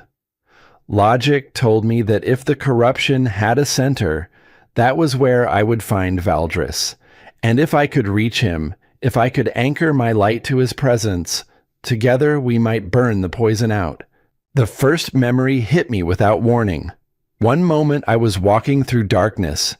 The next, I was standing in a field of winter wheat beneath a sky choked with smoke. The sounds of battle surrounded me, steel on steel, screams, the wet, final sounds of bodies hitting frozen ground. I could smell blood so strongly it coated the back of my throat. And there was Valdris, not the king I knew, a younger version. His face unlined, his hair fully black without the silver that centuries would thread through it. He was kneeling in the mud, holding someone, a woman. Her eyes were open, but seeing nothing. Dark hair spread across the trampled wheat like a stain. A wound in her chest that no healer could have closed. His first mate. The bond that had been severed by a blade 300 years ago. The grief pouring off him was so vast it nearly drove me to my knees. This was not a memory I was observing. I was inside it, feeling it, drowning in the oceanic despair of a young wolf holding the other half of his soul while she grew cold in his arms, while the bond between them screamed and tore and finally, mercifully, went silent. And around the edges of this memory, the poison coiled, feeding on the grief, growing stronger from it, using 300 years of unhealed pain as fuel for its assault. I understood then what I was fighting. The poison was not merely chemical. It was designed to weaponize the host's own suffering against them, to find the deepest wounds, the oldest scars, the places where pain had calcified into permanent fixtures of the soul, and to use that pain as a doorway for destruction. Whoever had created this compound understood darkness intimately, and they had known somehow that the Alpha King carried 3 centuries of it. I moved through the memory like a ghost, past the young Valdris without touching him. This was the past. I could not change it, but I could follow the trail of poison deeper, to wherever Valdris's present consciousness had retreated. The next memory was older still. A boy of perhaps 10 standing before a burning hall. The same black hair, the same gray eyes, but small and frightened in a way the king I knew would never allow himself to be. Around him, the bodies of his family, his pack, destroyed in a raid that had come in the night. He was the only survivor. He stood among the ashes and did not cry, did not scream, just stood, small and rigid, learning the lesson that would define the next 300 years of his existence. That love was a vulnerability. That attachment was a door through which annihilation entered. That the only way to survive was to need no one. The poison loved this memory. It wrapped around it like a serpent around an egg, feeding, growing, sending tendrils deeper into the foundation of who Valdris was. I could see the strategy now. The corruption was not trying to kill him directly. It was trying to convince him, through the lens of his own history, that the bond was dangerous, that I was dangerous, that the safest choice was to let the connection dissolve and return to the solitude that had kept him alive for centuries. And somewhere in the deepest part of this labyrinth, Valdris was listening. I found him at the center, a vast chamber of black stone. No light except the faint glow of my own silver, barely alive, barely enough to illuminate the figure sitting on the cold floor, with his back against the wall. He looked as he did in the waking world, strong-featured, silver-streaked hair. But his eyes were closed, and the expression on his face was one of exhausted surrender. Around him, the poison had formed a cocoon of greenish-black tendrils, each one whispering in a voice that sounded like his own. Let go. The whisper was insidious, gentle, almost kind. You know what happens when you hold on. You know what it costs. You held her, and she died in your arms. You held your family, and they burned. Every time you reach for someone, the world takes them away. Let this bond break. Return to the cold. The cold never betrayed you. His hands lay open on his lap, palms up, the posture of a man who had stopped fighting. Not because he lacked strength, but because 300 years of carrying the weight alone had finally, in this dark place, in this poisoned silence, become too heavy. Valdris. My voice was thin in this space. The darkness swallowed it, chewed it, returned it as barely a whisper. But his eyes opened, storm gray, dulled by the poison, but still alive. Elowen. My name on his lips sounded like a question he was afraid to answer. You should not be here. If the bond breaks while you are inside it. I know. Then leave. His voice cracked. I am not worth dying for. I have lived long enough. Too long. Let the bond break. Save yourself. I walked toward him. Each step cost me something. The darkness pressed harder the closer I got. The poison recoiled from my light, but did not retreat. It pushed back, testing, probing, looking for cracks in my resolve. And it found them. Of course it did. I had 22 years of cracks. I felt the whispers change, redirecting from Valdris to me. Hollow one. The voice was different now, softer, younger. It sounded like the children who had thrown stones, like Thalrick saying whole, like every voice that had ever told me I was less than. You are nothing. You have always been nothing. A trick of moonlight that will fade by morning. He does not truly want you. No one ever truly wanted you. You are empty, empty, empty. My silver light dimmed. For one terrible moment, I believed it. Believed every word.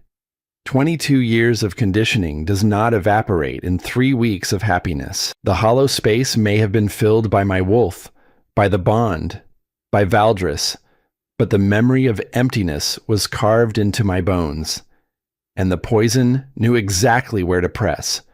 I stopped walking. My light flickered. The darkness surged closer. Then I heard another voice. Not the poison, not a whisper, a memory of my own, rising unbidden from somewhere the darkness could not reach. You are not empty, Elowen. You are just waiting for the right moment to be seen. Thalrick's words, spoken 15 years ago by a river to a bleeding child. The cruelest irony. The man who had ultimately betrayed me had also given me the words that saved me. Because the words themselves had never been false. Only the man who spoke them had proven unworthy of them. I was not empty. I had never been empty. I was starborn. I was a healer. I was a wolf. I was a queen. And I was standing inside the consciousness of a man who had defended me before he knew me, who had knelt when he could have commanded, who had asked to earn my trust instead of demanding it. I was not going to let him die in the dark. My light blazed, not the gentle silver glow of healing, not the steady warmth of mending flesh and bone. This was something else entirely, something older, something that came from the place where my wolf lived, where the starborn blood ran hot and ancient through my veins. The light exploded outward from my body in a shockwave that slammed into the darkness like a fist of pure radiance. The poison screamed. I did not know a substance could scream, but this one did. A high, thin, agonized sound as my silver light burned through its tendrils like fire through cobwebs. The whispers dissolved. The greenish-black cocoon around Valdris cracked and split and fell away in pieces that turned to ash before they hit the ground. I reached him, dropped to my knees before him, took his face in my hands. His skin was cold, but his eyes were clearing, the storm gray returning to full intensity. I am here, I said.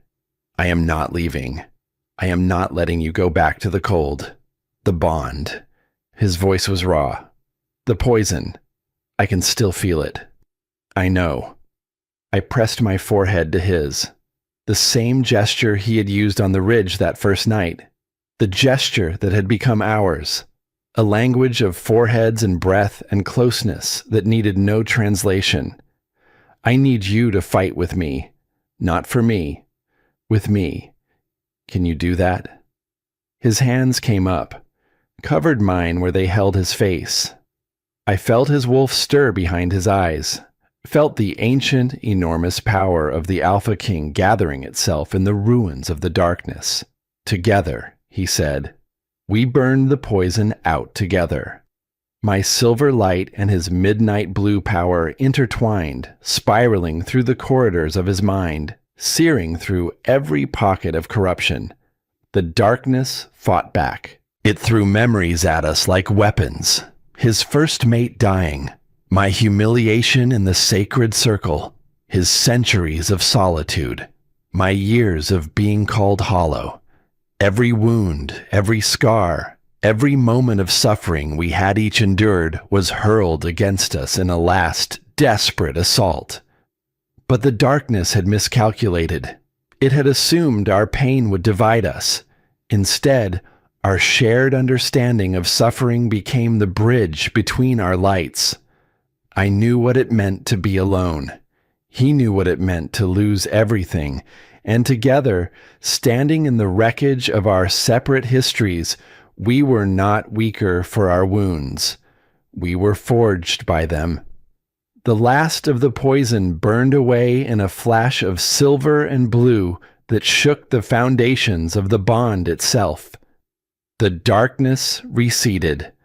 Light flooded the corridors. Warmth returned like spring after the longest winter.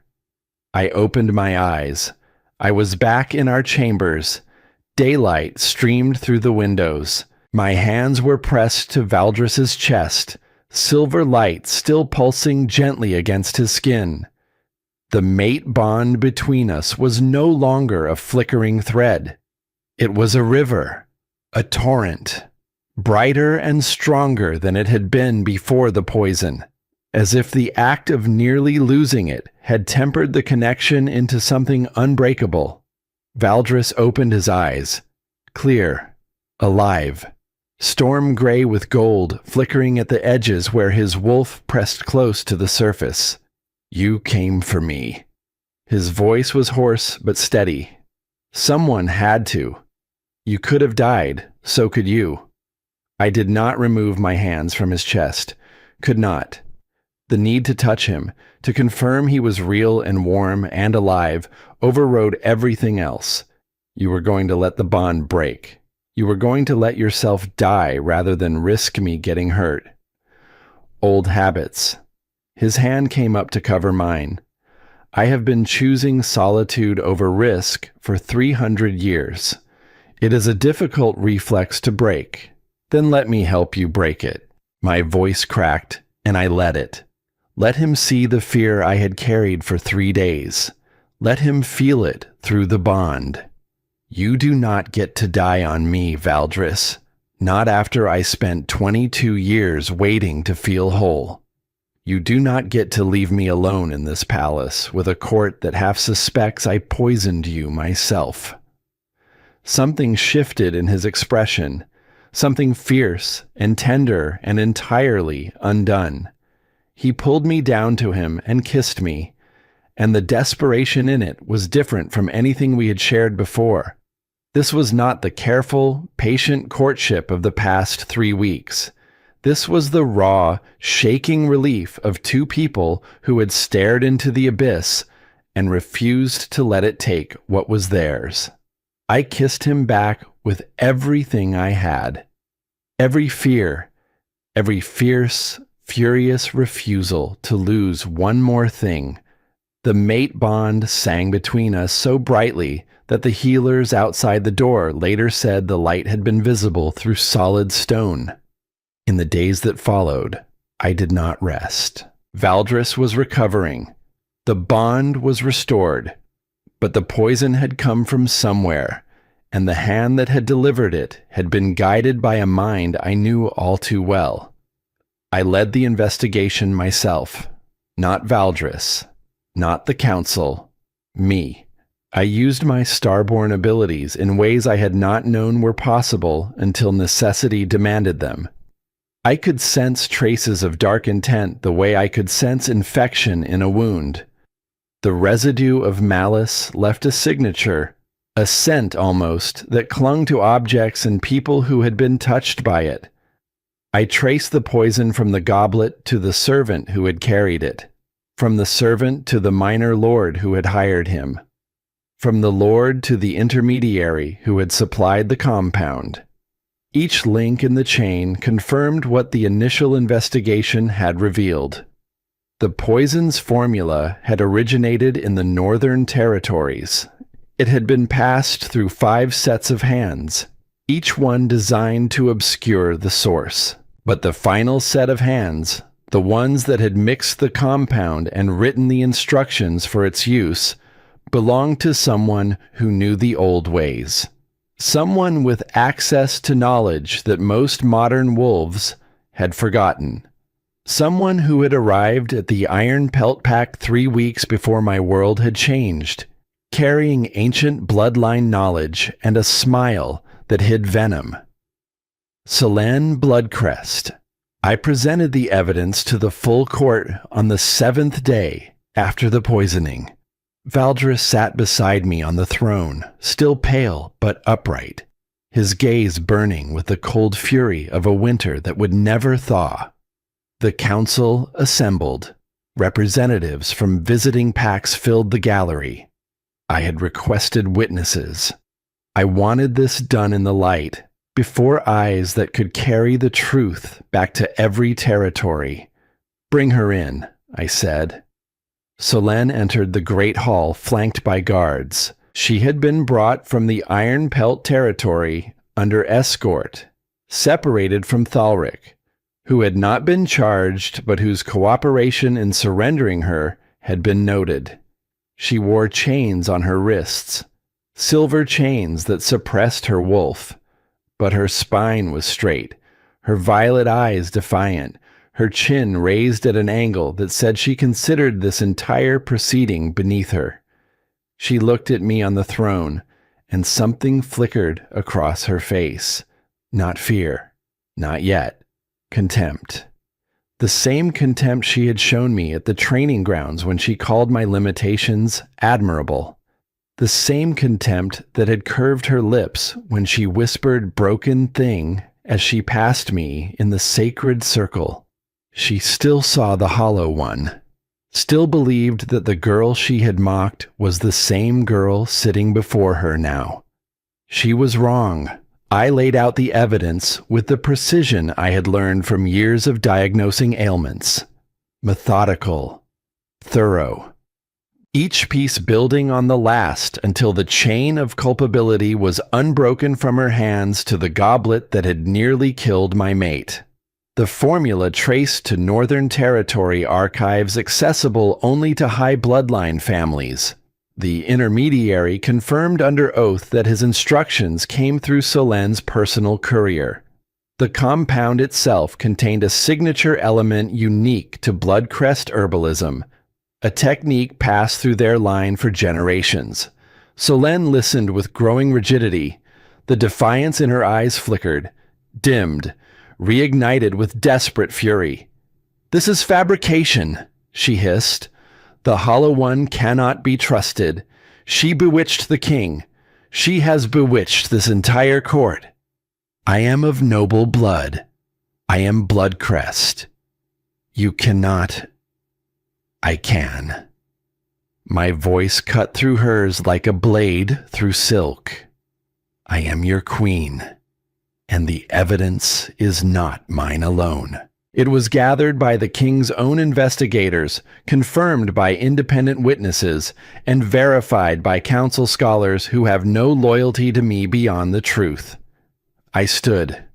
The silver light rose beneath my skin, not threatening, not aggressive, but present, visible, a reminder of what I was.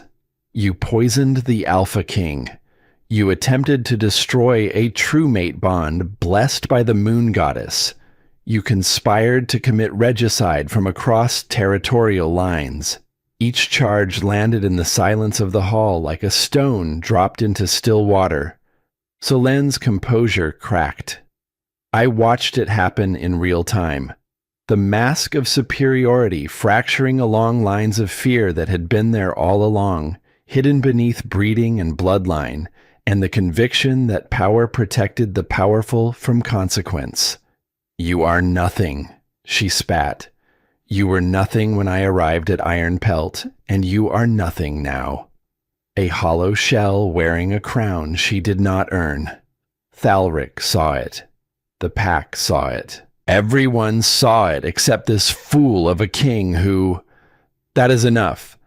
Valdris spoke for the first time. 2 words. Quiet. Absolute. The temperature in the hall dropped. Every wolf present felt the crush of his authority settle over them like a physical weight. Solen flinched as if she had been struck. "My mate has presented evidence of your guilt," Valdris continued. His voice was ice. His eyes were winter storms at their most merciless. "The evidence is conclusive. Do you deny it?" Solen opened her mouth, closed it, opened it again. The silence stretched. In that silence, I watched the last of her defiance drain away like blood from a wound, replaced by the hollow realization that there was no escape, no political maneuver, no ancient bloodline to hide behind. Just a woman who had tried to murder a king and had been caught by the very person she had dismissed as worthless. I turned to the court. "The sentence for attempted regicide under the laws of the 10 packs is death or exile at the Crown's discretion."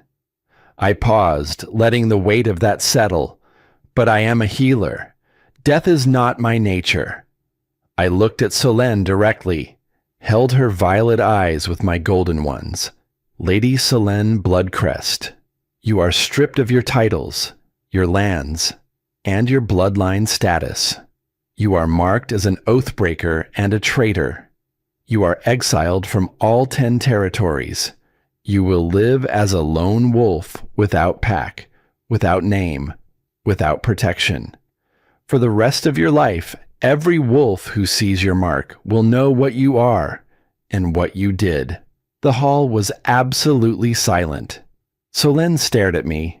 For the first time since I had known her, since that morning on the training grounds when she had circled me like prey and called my limitations admirable, I saw genuine fear in her eyes. "You cannot do this to me." Her voice was small now, stripped of its venom. "I am Bloodcrest. I am..." "You are nothing." The words left my mouth before I could stop them. Not cruel, not vengeful, simply true. Delivered with the quiet certainty of a woman who had been called nothing her entire life and knew exactly how the word tasted. You defined worth by bloodline and power. By those standards, you have just lost everything. The guards took her. She screamed as they dragged her from the hall. Screamed my name. Screamed Thalrick's name. Screamed curses that bounced off the stone walls and faded into echoes that grew smaller and smaller until there was only silence. I sat down. My hands were shaking. Valdris's hand found mine beneath the armrest of the throne and held it, steady and warm. 2 weeks later, Thalrick came. He arrived at the palace requesting an audience, not as an alpha making demands, as a man carrying the weight of everything he had destroyed, asking to be heard. I received him in the throne room, Valdris beside me, his presence solid and reassuring, but deliberately restrained. This was my confrontation, my closure.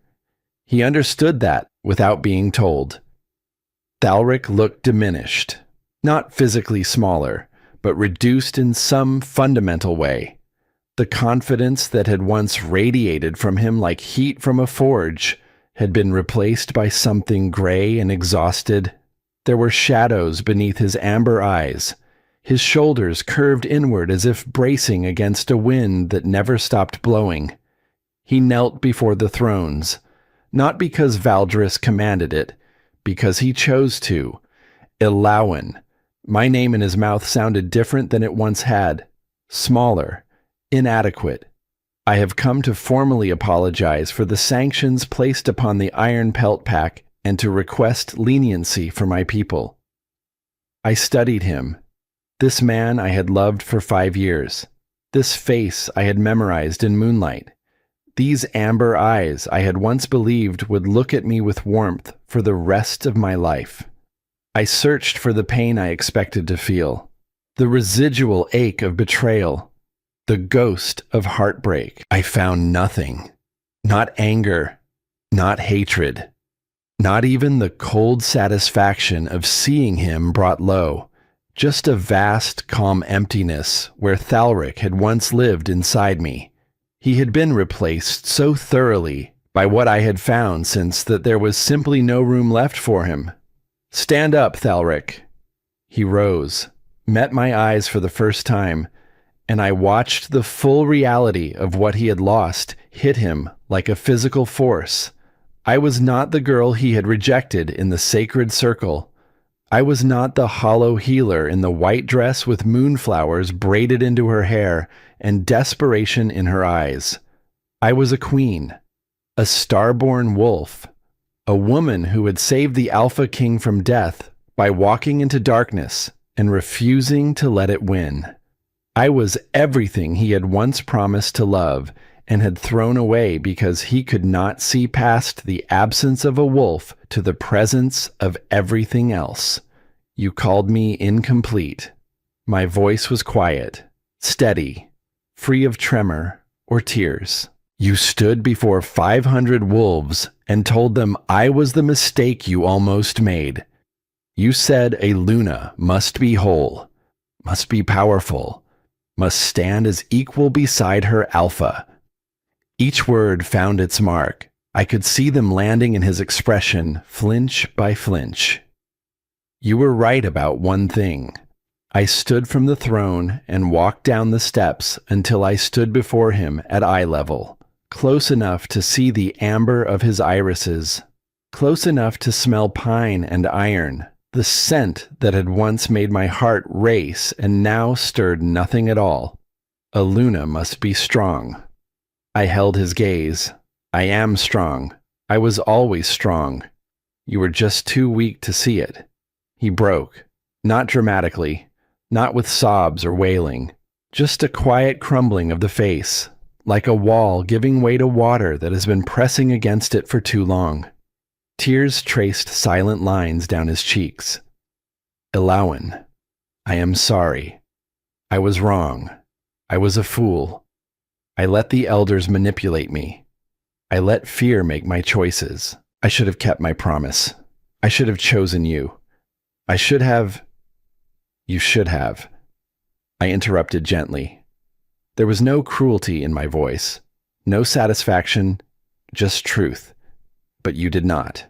And now we both live with that choice.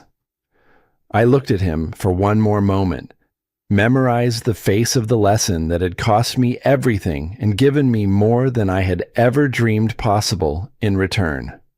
Reduce the sanctions on the iron pelt pack. I said it to Valdris without turning from Thalrick, not because their alpha deserves mercy, but because the pack should not suffer for their leader's failures. Thalrick's eyes widened. Gratitude and shame warred across his features. Thank you. His voice broke on the words. I am not doing it for you. I held his gaze one final moment.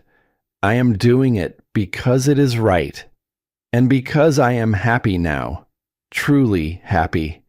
Holding on to anger would only poison what I have built. I turned away from him, walked back up the steps to my throne, to Valdris, whose hand found mine the moment I sat down, whose eyes held nothing but pride and a love so fierce it burned through the bond. Thalrick left the palace that afternoon. I watched from the window of our chambers as he walked through the gates alone. He did not look back. I was glad. There was nothing left to see. In the weeks that followed, my starborn abilities deepened in ways that astonished even Valdris. I could heal wounds of the mind as well as the body. Warriors who had returned from border skirmishes with nightmares that made them scream in their sleep came to me, and I laid my silver hands on their temples and drew the poison of trauma from their minds the way I had drawn the poison from the mate bond. Children who had been orphaned by pack conflicts, their small hearts hardened by grief too large for their years, sat in my lap while I hummed and let the warm light sink into them until the rigid terror in their eyes softened into something that remembered how to trust. The people called me the Silver Queen. They came from across the territories seeking healing I had not known I could provide. And I turned no one away. Not the lowborn, not the scarred, not the broken, especially not the broken.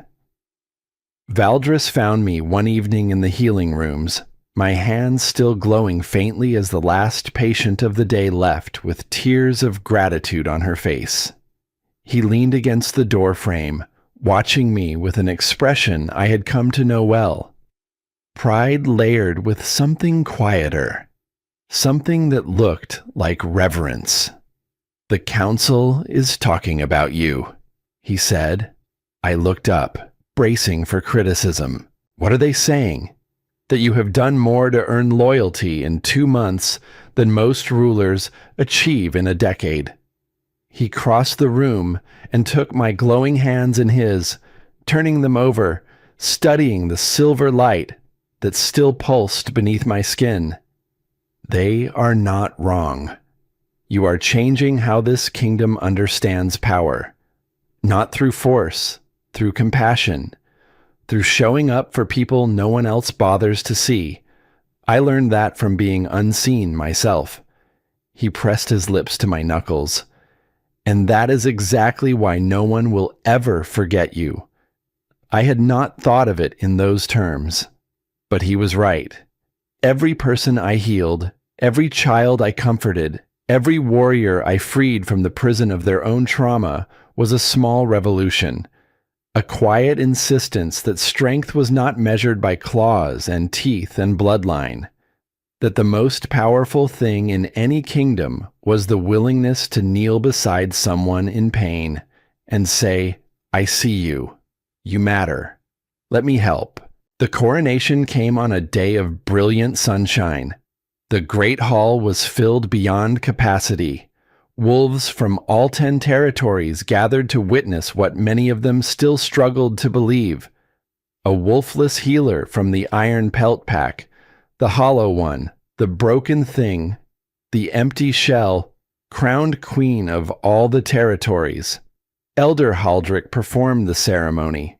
The same man who had officiated the claiming ceremony where Thalrick had rejected me. The same voice that had called alphas forward to claim their mates now placed a crown of silver and moonstone on my head and declared me queen of the 10 packs. The wolves who had once mocked me knelt. The elders who had whispered hollow one bowed their heads. The warriors who had laughed in the sacred circle pressed their fists to their hearts in salute. And Valdris stood beside me, not above me, not in front of me, beside me, equals, partners, mates. I looked out over the hall and felt my wolf rise to the surface, content and powerful, and finally, irrevocably home. I had spent 22 years believing the hollow space inside me was a curse, a deficiency, proof that I was less than everyone around me. I had been wrong. The hollow space had been a cradle, and what it had been nurturing in darkness for 22 years was not emptiness. It was this, all of this, a wolf, a bond, a king, a crown, a kingdom full of people who needed exactly what I had always been, a healer. 3 months after the coronation, I knelt in the palace gardens with my hands glowing silver and a child's life balanced on the warmth between my palms. The girl was 6 years old, small for her age, dark hair matted with fever sweat. Her mother had carried her through the palace gates at dawn, past guards who no longer questioned whether common wolves deserved access to their queen. The child had been burning for 4 days. The local healers had tried everything in their knowledge and failed.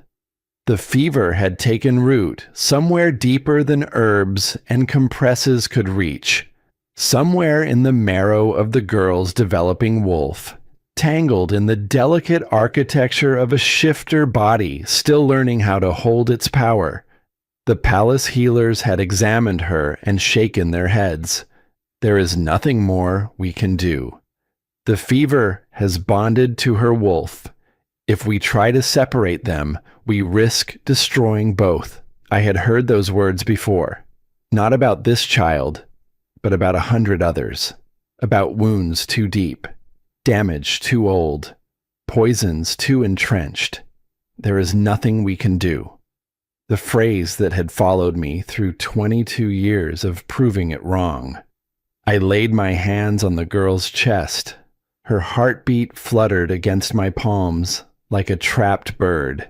The silver light sank into her, gentle, patient, finding its way through the labyrinth of her small body with the same instinct that had guided me through the darkness of Valdris's consciousness.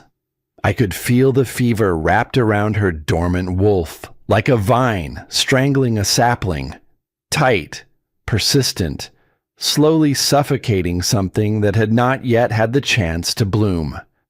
I did not fight the fever. I had learned in these 3 months of healing an entire kingdom, one body at a time, that the most powerful medicine was not force.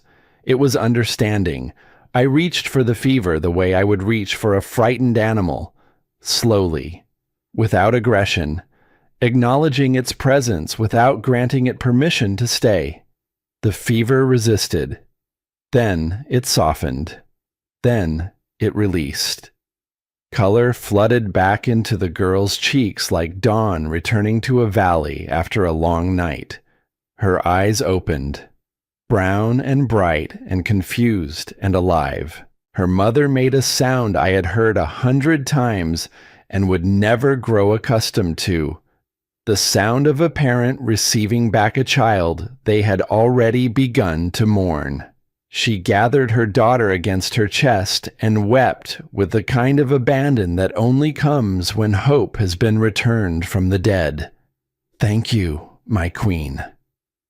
The woman's voice was shattered and rebuilt in the same breath. The other healers said there was nothing they could do.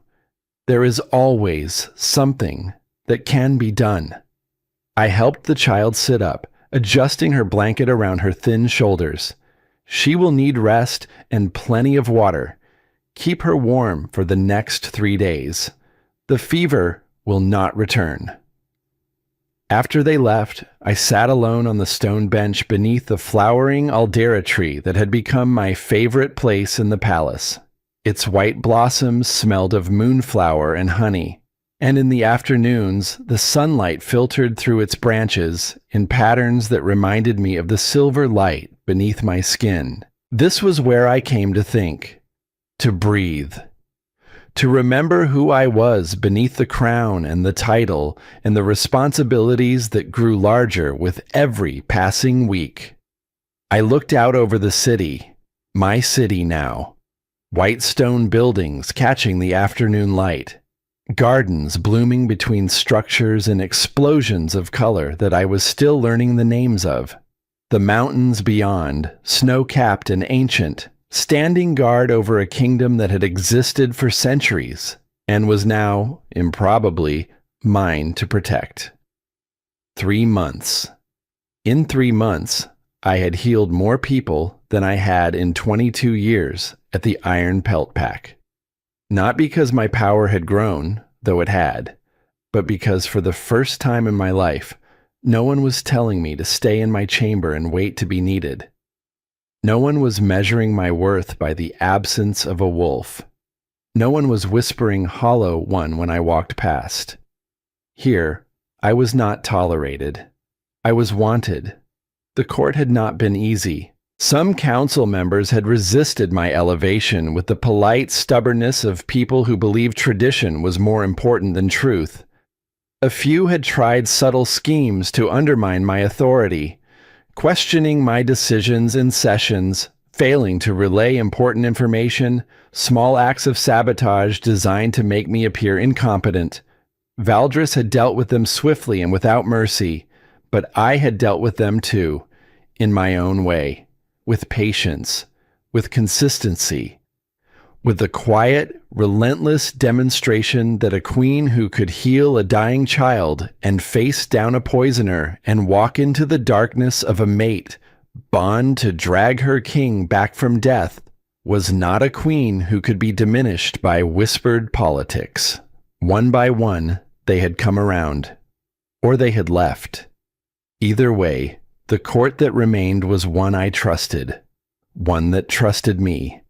And I had found allies I had not expected, warriors who respected strength earned through survival rather than granted by birth, healers who came to study my techniques with the hunger of people discovering that everything they thought they knew was only the beginning, common people who saw in me a reflection of their own overlooked lives and drew hope from the fact that someone who understood invisibility now sat on the throne. "There you are." Valdris's voice came from behind me, warm and deep, and carrying the faint amusement that meant he had been looking for me and had known exactly where I would be. "I should have known you would be healing someone instead of attending the council meeting." I turned and my heart did the thing it always did when I saw him. The small stutter, the skip, the rush of warmth through the mate bond that had not dimmed in 3 months, but had grown steadily brighter, like embers being fed by an endless supply of air. He walked toward me through the dappled sunlight, and I thought that I would never grow accustomed to the sight of him, the sharp features, the silver-threaded hair, the storm-gray eyes that had looked upon 3 centuries of loneliness, and somehow still knew how to soften when they found me. The council can manage without me for one afternoon. This child needed help. He sat beside me on the bench, close enough that our shoulders touched. His arm came around me with the easy possessiveness of a man who had learned that holding someone did not have to mean losing them. "You are going to heal the entire kingdom, one person at a time. Are you not? If that is what it takes." He kissed my temple, lingered there, his lips warm against my skin. "This is why you are perfect for this. You genuinely care, not as strategy, not as performance. You care because it is who you are. I leaned into him, letting the solid warmth of his body anchor me the way it always did. Someone has to care. Someone has to see the ones who get overlooked. I spent 22 years being invisible. I will not let anyone in this kingdom feel the way I felt. He was quiet for a moment, the kind of silence that meant he was weighing whether to share something. I had learned to read his silences the way I read wounds.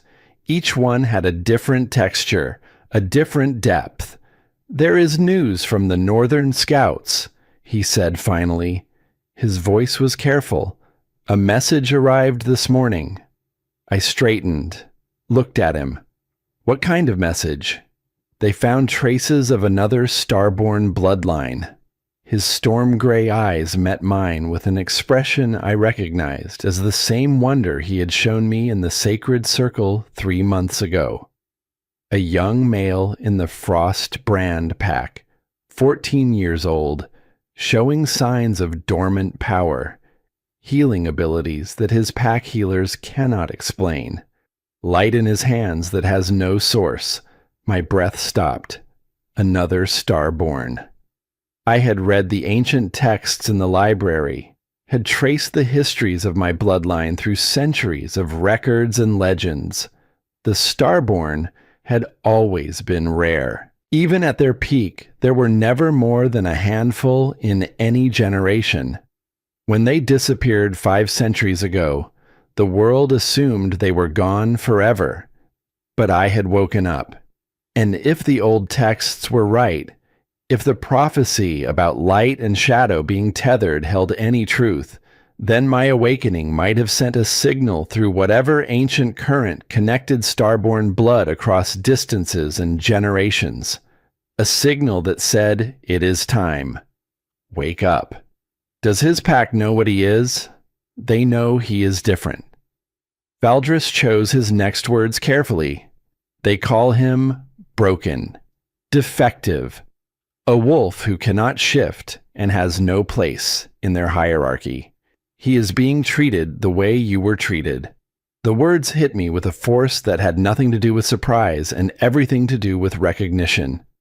I closed my eyes and saw the river, the stones, the blood on my back, the raw throat and the empty eyes, and the 7-year-old girl who believed she was nothing because every voice she had ever heard told her so. "We have to find him. I know." Valdris took my hand.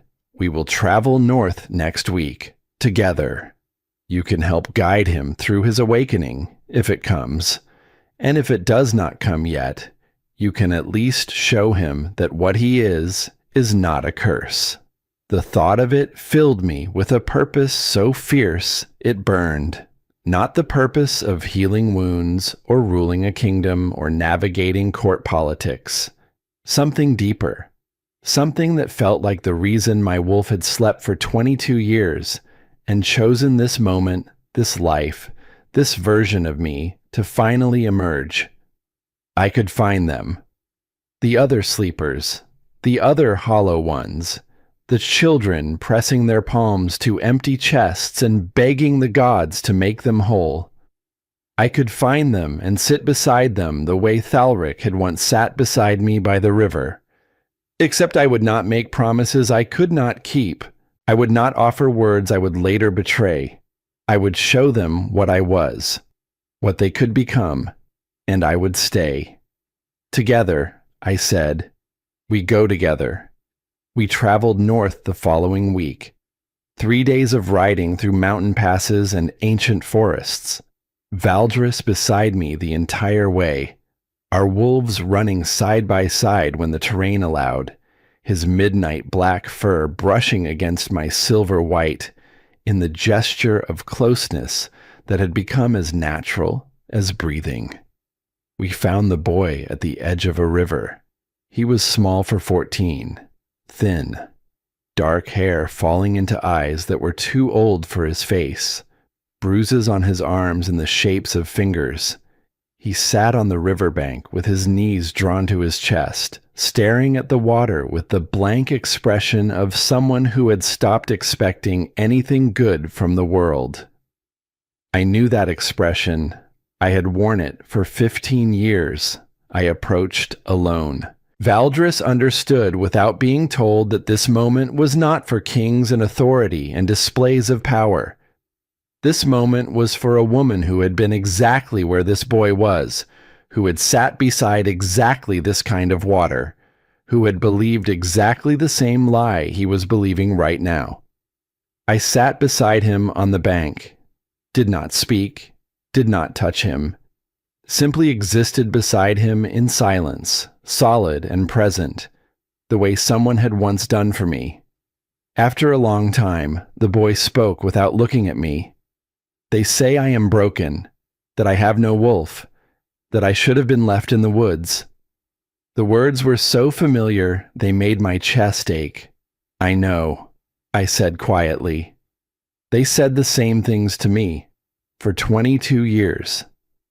He looked at me then, really looked, saw the silver light that pulsed faintly beneath my skin, saw the wolf behind my golden eyes, saw the crown that a woman who had once been called hollow now wore without apology. You? His voice cracked with disbelief. Me. I met his eyes and held them with all the gentleness I had spent my life cultivating and all the strength I had spent 3 months discovering. I spent 22 years believing I was empty, that the space inside me where a wolf should have been was proof that I was less than everyone around me. What happened? I found out the truth. I smiled at him, and the smile carried the weight of everything I had survived to earn it. I was never empty. I was never broken. And neither are you. You are not hollow. You have never been hollow. You are just sleeping, waiting for the right moment to wake up. His eyes filled with tears he was too proud and too wounded to let fall. How do you know? Because I am starborn. And so are you. The tears fell. He did not wipe them away. I did not tell him to stop. I simply sat beside him on the river bank while the water flowed past and the sun moved across the sky, and a 14-year-old boy who had believed he was nothing began slowly to consider the possibility that he might be something extraordinary. That night, as I sat by the fire in the northern lodge reviewing starborn texts, a thought crossed my mind, unbidden. I wondered where Solène was at this moment. The reports had reached us weeks ago. She had been spotted in the borderlands between territories, moving through forests that belonged to no pack, thin, filthy, her copper hair matted and dull. The Oathbreaker's mark on her wrist ensured that every wolf who crossed her path turned away. No shelter, no fire shared, no words spoken. She had become what she once called me. Nothing. A ghost moving through a world that refused to see her. I did not feel satisfaction. I did not feel pity either. I felt the quiet, settled weight of consequence. She had chosen cruelty, and cruelty had chosen her back. I thought of Thalrick, too. Brenna had written to me last month. A brief letter carried by courier. She described the Iron Pelt Pack under reduced sanctions, slowly rebuilding. And she described Thalrick. He sleeps poorly, she wrote. He keeps your old healing chamber exactly as you left it. The herbs are drying out. The moonflower petals have turned to dust. He goes in there sometimes and just stands. I do not think he is looking for anything. I think he is remembering what he threw away. I folded Brenna's letter and placed it in the fire, watched the paper curl and blacken and turn to ash. The past belonged to the flames. I had a future to tend to. That evening, I stood on the balcony of the lodge where we were staying, looking out over the northern mountains. Valdris came up behind me, his arms wrapping around my waist, his chin resting on the top of my head. The mate bond hummed between us with the deep, steady warmth of a fire that would never go out. "What are you thinking?" His voice rumbled against my back. I leaned into him, closed my eyes, let the warmth of his body and the strength of his arms and the certainty of the bond remind me that this was real. All of it. Every impossible, miraculous, hard-won piece of it. I am thinking that the hollow space inside me was never empty. It was never a curse. It was never proof that I was broken. I opened my eyes and looked at the mountains and the stars and the vast, beautiful world that had tried to convince me I did not deserve to take up space in it. It was room. Room for my wolf. Room for you. Room for all of this. He tightened his arms around me, pressed his lips to my hair. "And room for them," I added softly, thinking of the boy by the river, of the others out there, still sleeping, still waiting, still pressing their palms to empty chests and wondering why the world seemed designed for everyone but them. Room to find them. Room to show them what they are. The moon rose over the mountains, full and luminous. Silver light that had once been my only comfort now felt like a greeting from an old friend.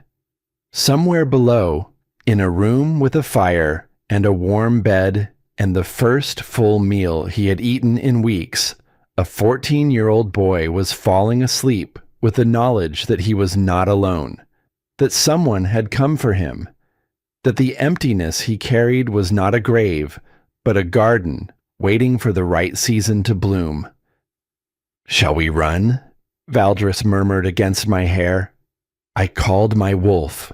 She came with joy, with power, with the fierce and luminous certainty of a creature who had waited 22 years for the freedom to exist and intended to savor every second of it. The transformation flowed through me like music, like water, like the most natural thing in the world. Two wolves stood on the balcony in the moonlight, one silver white, glowing with starborn radiance, one midnight black, ancient and vast as the sky between stars. We leaped from the ledge and ran, into the forest, into the mountains, into the night that stretched before us, full of stars and darkness, and the promise of more sleepers waiting to be found. More hollow ones waiting to learn they had never been hollow at all. More broken things waiting to discover they were not broken, but dormant, not empty, but patient, not cursed, but chosen. They had expected me to shatter. Instead, I became a queen. Not because someone placed a crown on my head, but because I learned my true worth. Because I found a mate who saw me completely.